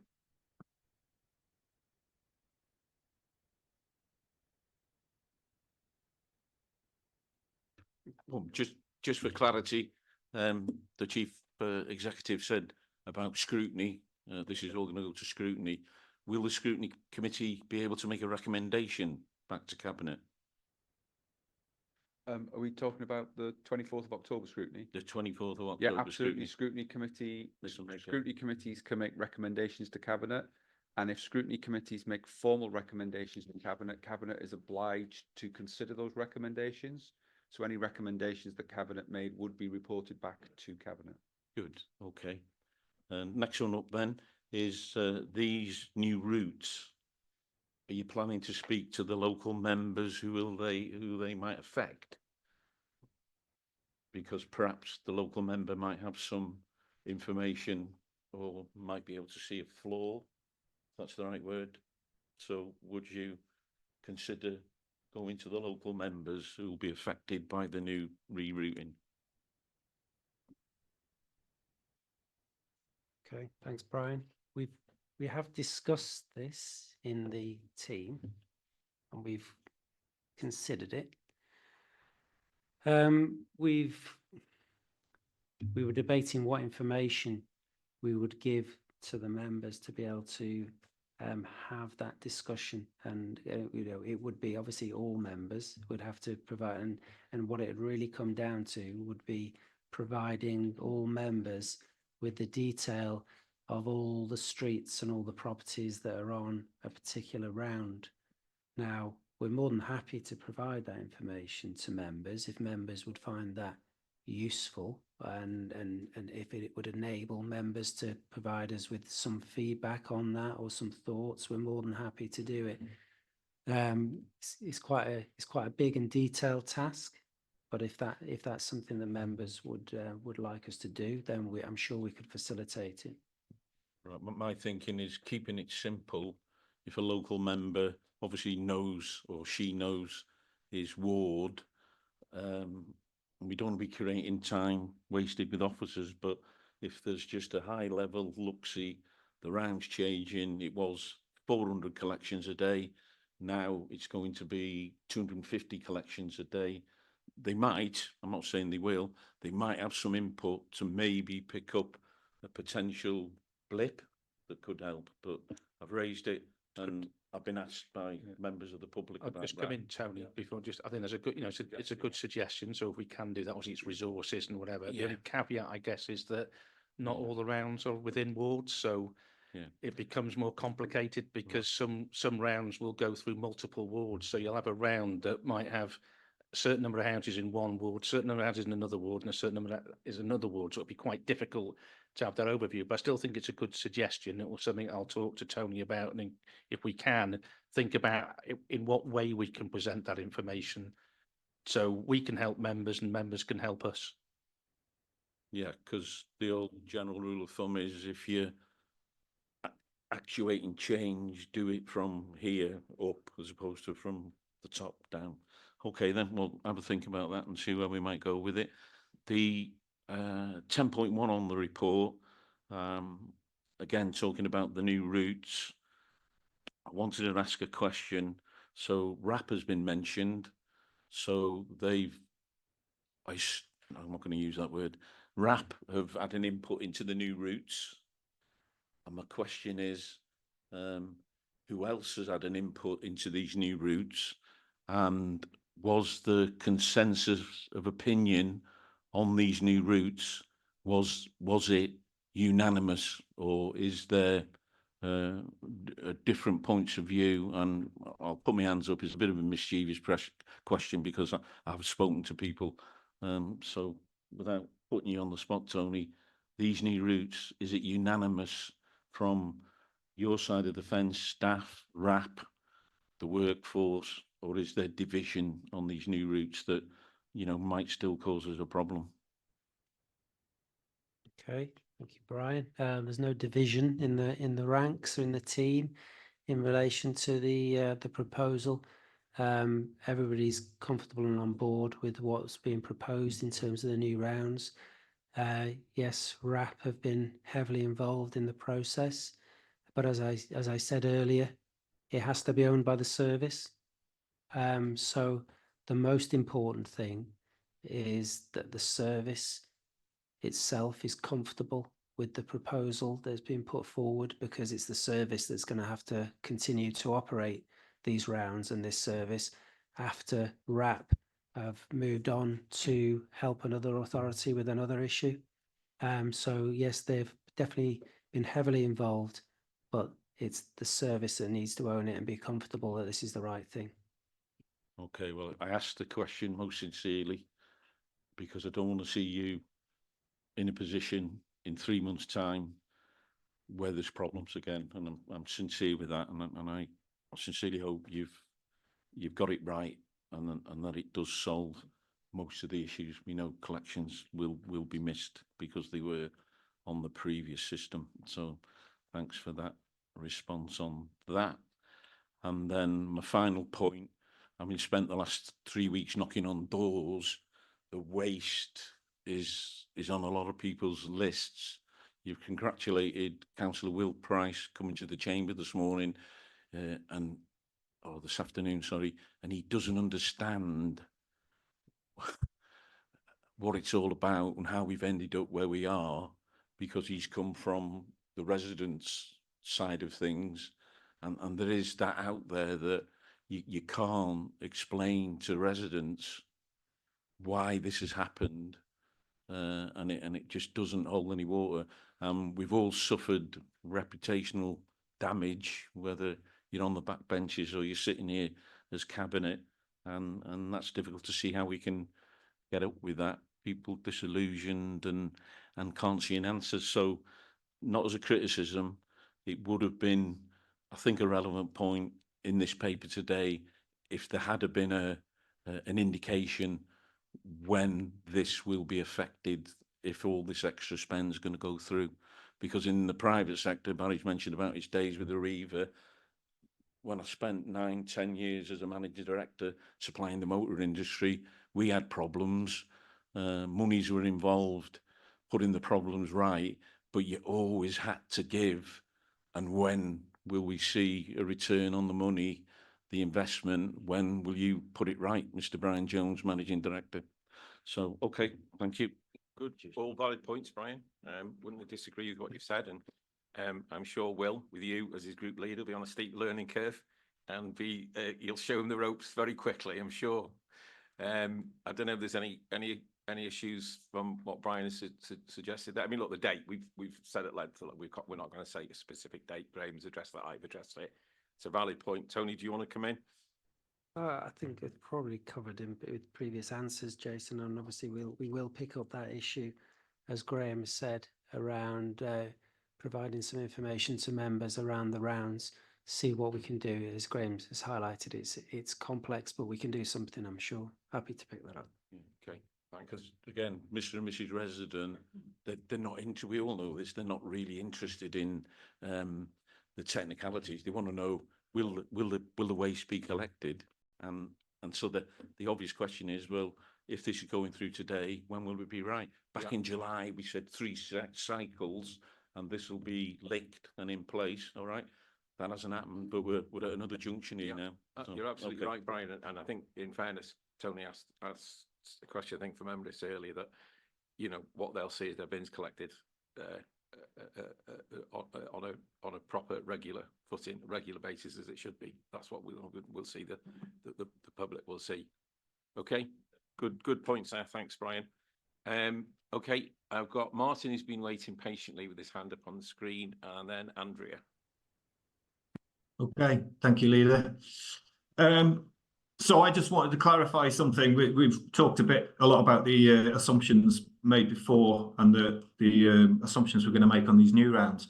So to clarify, previously we might have had to say it's going to take 2 minutes a house. There's 100 houses on this street, therefore 200 minutes to collect that street. And what we can do now, we've been collecting these streets with the new trucks, with the in-cab system, and we should actually know how long it takes to collect a street or a house or an area.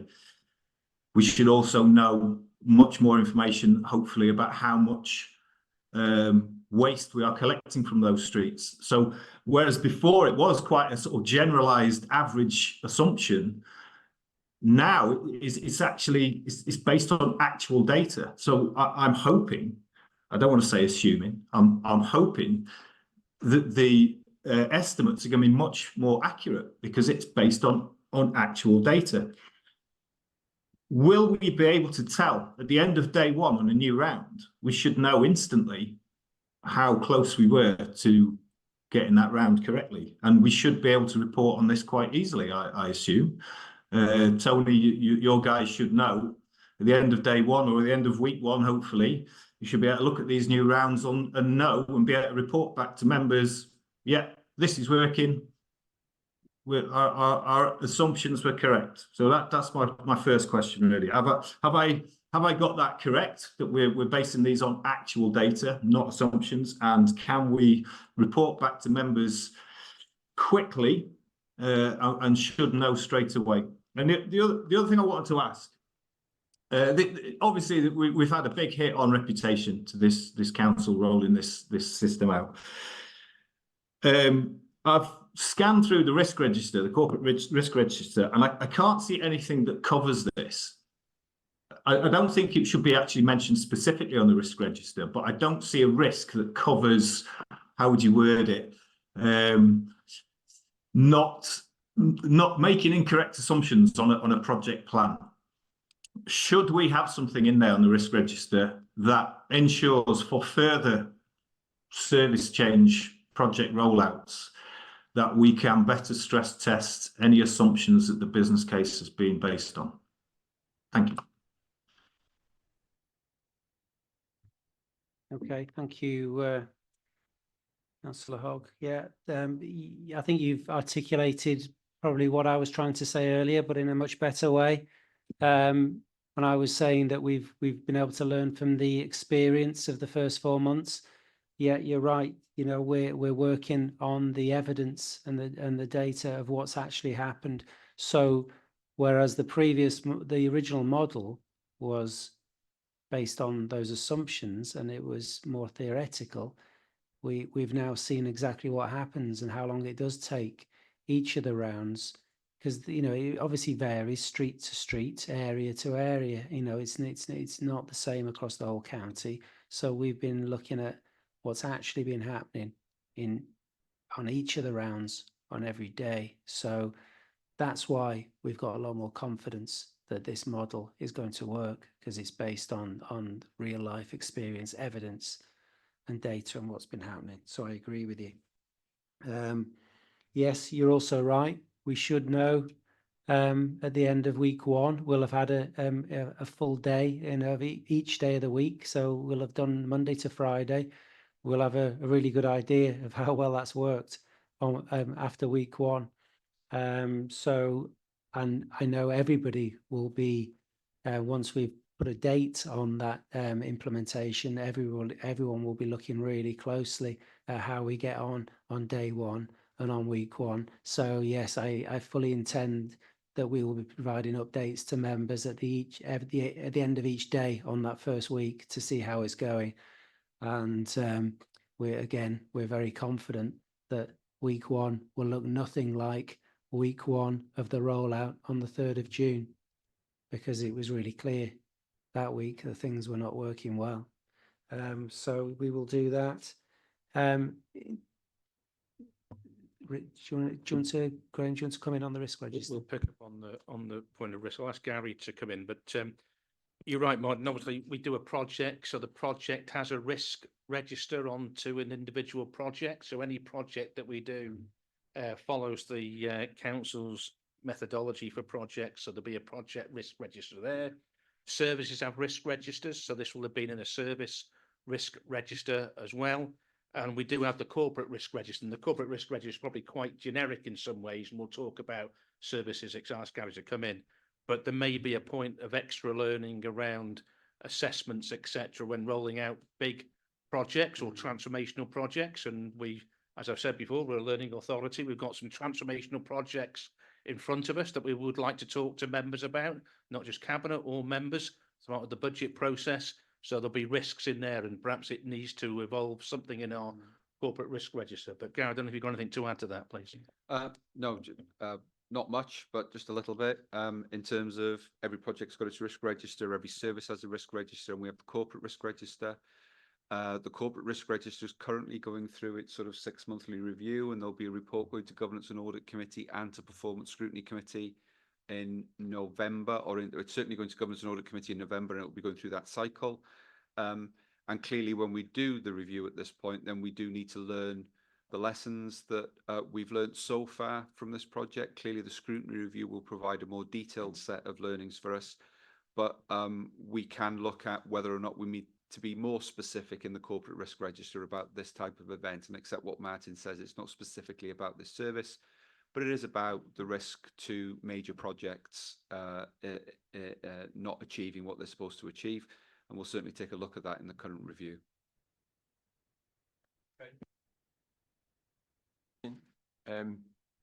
Andrea, and then Hugh Irving has his hand up.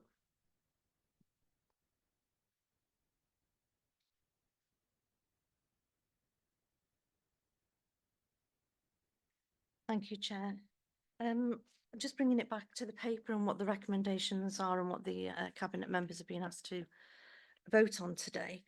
I'm troubled about it insofar as I understand, there's currently 31 rounds being undertaken out there at the moment with the bought-in help of staff and hired vehicles. Yet this money is being sought to replace that hired-in staff and vehicles with ones we own. That's my summary of it. But will that actually fix the problem of the waste?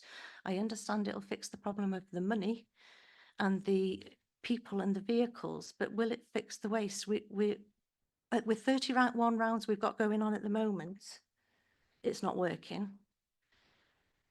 We've got the garden waste still not sorted. We've got people without hygiene bins. We've got textile bags, still no sign of those. We've got assisted collections still awry, and surplus bins scattered around that still we've got no plans for picking up. So this, I would understand this more if we were at a stage today where everything's working great, but it's not. So are we being asked to spend this money on just standing still, or even a situation that may get worse because we're going from 31 rounds as of today down to 26 to 28 in the plan? So my concern is, are we spending money just to stand still on a system that might cost us less extra but will still not be fixed? Are we throwing money, good money after bad, is my real worry today. Thank you.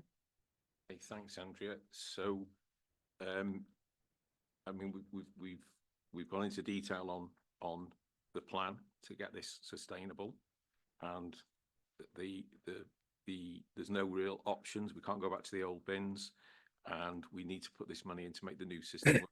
Great point about the rounds. It's a good question. Tony, do you want to come in on that? Yeah, happy to. Andrea's right. You know, you go in from, figures are changing. So can you address that? Yes. What we're asking for approval for today is the resource to enable us to move to a permanent, sustainable position. Now, we're really confident that this plan that we have for these revised rounds provides that permanent, sustainable position where we can have a service that will run as a business as usual service like we had before, with a number of miscollections every week that we will always get, but the numbers being manageable and we can address them. The position we're currently in is a temporary solution. We had to put that plan in place at quite short notice because we were at a point where we had to respond as a council, because we had, as Councillor Mellor was saying before, an unacceptable amount of miscollections across the whole county. We had to respond to that. So we had to put additional resource in, and that was done, as I say, at short notice. And we didn't have the luxury of being able to plan that over a long period of time in the most efficient and effective way. We just needed to get back on top of things, get the waste off the streets, and get on top of our collections. So that's what we did. The 31 rounds is a little bit of a red herring, because what we've done, we've got basically the equivalent of 31 vehicles going out every day. They're going out to support different rounds where we know the round has a problem, that maybe another round will go and support that round, that kind of thing. They're not clearly defined routes in the way that we're talking about here. When we talk about 26 to 28 recycling routes per day, they're very well defined routes. Everyone, and as Councillor Mendes was saying before, we want to get to the position where each of those routes has got their own vehicle, which is a Denbighshire owned vehicle that we know is of good quality and we can rely on it. It has a driver who's familiar with that round because they're on that round every week, so they don't change. Obviously, we do have people, you know, who are away on leave and people who are off, who are sick for whatever reason, and we end up having to bring in a temporary person to replace them. That does happen. That will happen in future, but everybody will be allocated to their specific route so that they'll be familiar with it, and they you know, they get used to that round. So that's the plan that we're talking about now. Those routes have been meticulously planned so that they are efficient. So that's why we're able to move to a position where we're actually using fewer resources than we're currently using, and we're still confident that it will work and it will be better than what we've currently got. We are successfully completing the majority of our recycling collections currently, but we do still have issues with some areas and some locations that are still having an inconsistent service. Moving to these new rounds will enable us to iron out those issues as well. And the other thing it will do, because it enables us to move to this position where we've got a service that works as business as usual, it frees up all of our back office and management support to address other issues that we still know we need to address, which is what the appendix to the report is, and it's reference to things like the rolling of the bins and the AHP and the green and everything else. So much of the management resource over the last 4 months has been focused on getting the recycling rounds completed, that it doesn't enable us to focus on other things that need to be addressed as well. So that this proposal will enable us to do that. I'm absolutely confident that's the case. Good, and that's crucial, Tony. Let me stress as leaders today, absolutely crucial. Andrew has raised a good question now, the number of rounds and those rounds which are persistently, because I'm getting the same emails, and it's absolutely vital that we have to get that right, because it's unacceptable that there's been some addresses in the county who have been persistently missed. And I've talked about, well, we've had a high rate, but I've also talked about, in fairness, for the percentage that aren't collected, it's not acceptable. So stress that this business case needs to address that. I'm confident it will, Tony, from the lengthy discussions we've had. Okay. Do you want to come back in, Andrea? Just very quickly, Yeah, sure. thank you, Leader. Thank you, Tony. I think we need to not lose sight of the fact that this paper and this money is about the whole waste system and not just recycling. I think we focus far too much on that. And this money, we should all be expecting to fix everything that's a part of the waste system. And I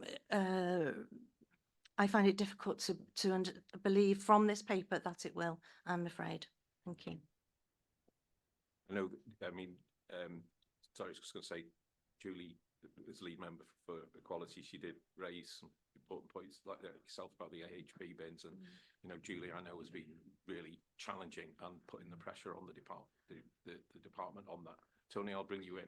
Yeah, I just wanted to clarify that this proposal today is specifically about resources for our recycling rounds, because we don't have sufficient recycling rounds currently to do the job to provide that service to 46,000 households. We do believe that we've got sufficient resources to deliver our residual service to all the residents in the county and to the Green and for the HP.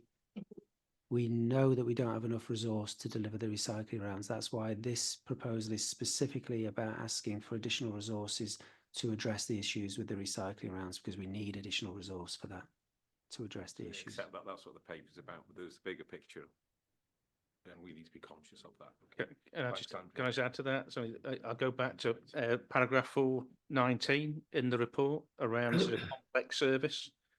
Number of financial risks, cost and income will vary, so there'll be reports that will need to come back at some point. We've got to keep monitoring the overall service. That will be through the monthly cabinet finance reports, and if we need to come back to cabinet, then of course we will do.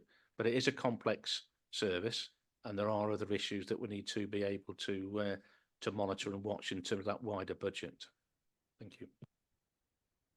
Hugh, you've been waiting patiently on the screen. Would you like to come in? Is it me? Yes. Yeah, sorry, I couldn't hear you very well. Thank you. I just wanted to very briefly, as I could, just say at 10:51 this morning, I received this 2-page email from a resident, very well thought out, very considered, scrupulously polite, but seems to know about the meeting today. So I don't know whether the papers have been in the public domain or not, but he's making the point quite strongly that in his view, I should be trying to encourage the cabinet, if you like, not to allocate any further funds to this project until such time as we've really bottomed out and understood the problems with rollout Mark 1, if I can call it that.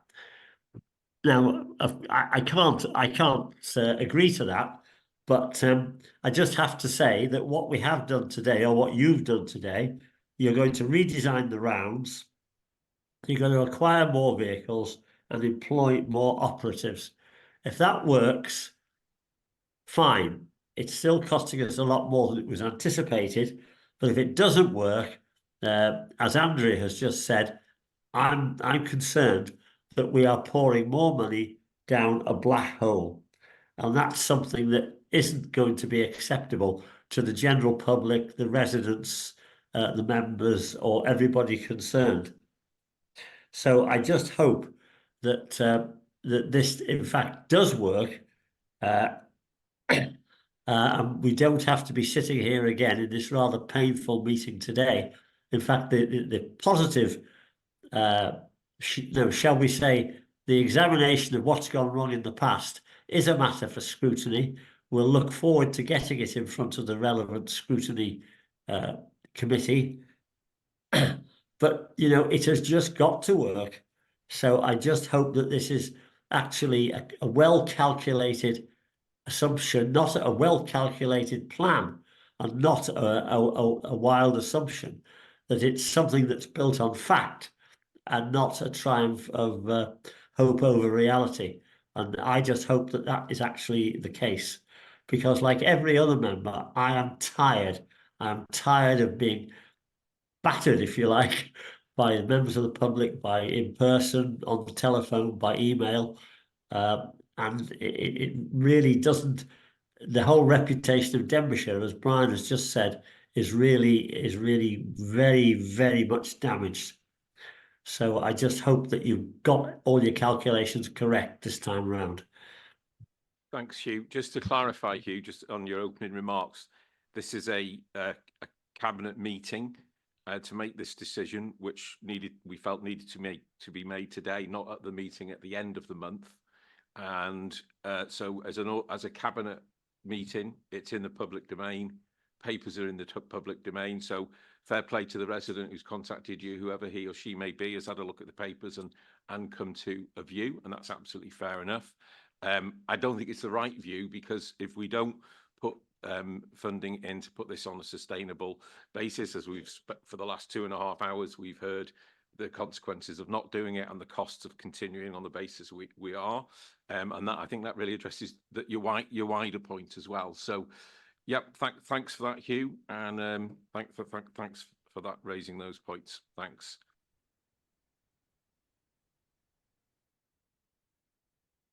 sorry, I can't see any other hands up. So we will go to the recommendations. I'd like to thank all the members for the debate and contributions today. This is an extremely important decision. Tony, you've heard the concerns of members. You've heard my concerns as leader. You've given us the confidence that the detailed plan, data-based, is going to put this on a sustainable footing. That's the decision we're making today. Okay, I will pass on to Barry as lead member for the recommendations, and then we'll go to the vote. Thank you. Okay, thanks, Leader. Cabinet 3.1, that the Cabinet approve an additional 1.299 million in capital expenditure for the purpose of procuring additional recycling vehicles funded by prudential borrowing. 3.2, that Cabinet approves an additional 1.067 million of revenue cost in order to ensure the service chains can deliver as planned on a sustainable footing. This includes the revenue cost for the prudential borrowing for the vehicles referred to in 3.1. 3.3, that Cabinet agrees that the decision be implemented immediately without calling, in accordance with section 7.25 of the Council Constitution. And 3.4, that Cabinet confirms they have read, understood and taken account of the wellbeing impact assessment at Appendix A as part of its consideration. Thank you. Thank you, Barry. Do we have a proposer that we accept those recommendations proposed by Councillor Julie Matthews, seconded by Councillor Rhys-Thomas? Can we vote all in favour, please? Okay, that's unanimous. That's carried. Thank you. Thanks. One agenda item, so we'll end the meeting there. Thank you, everyone. Thank you.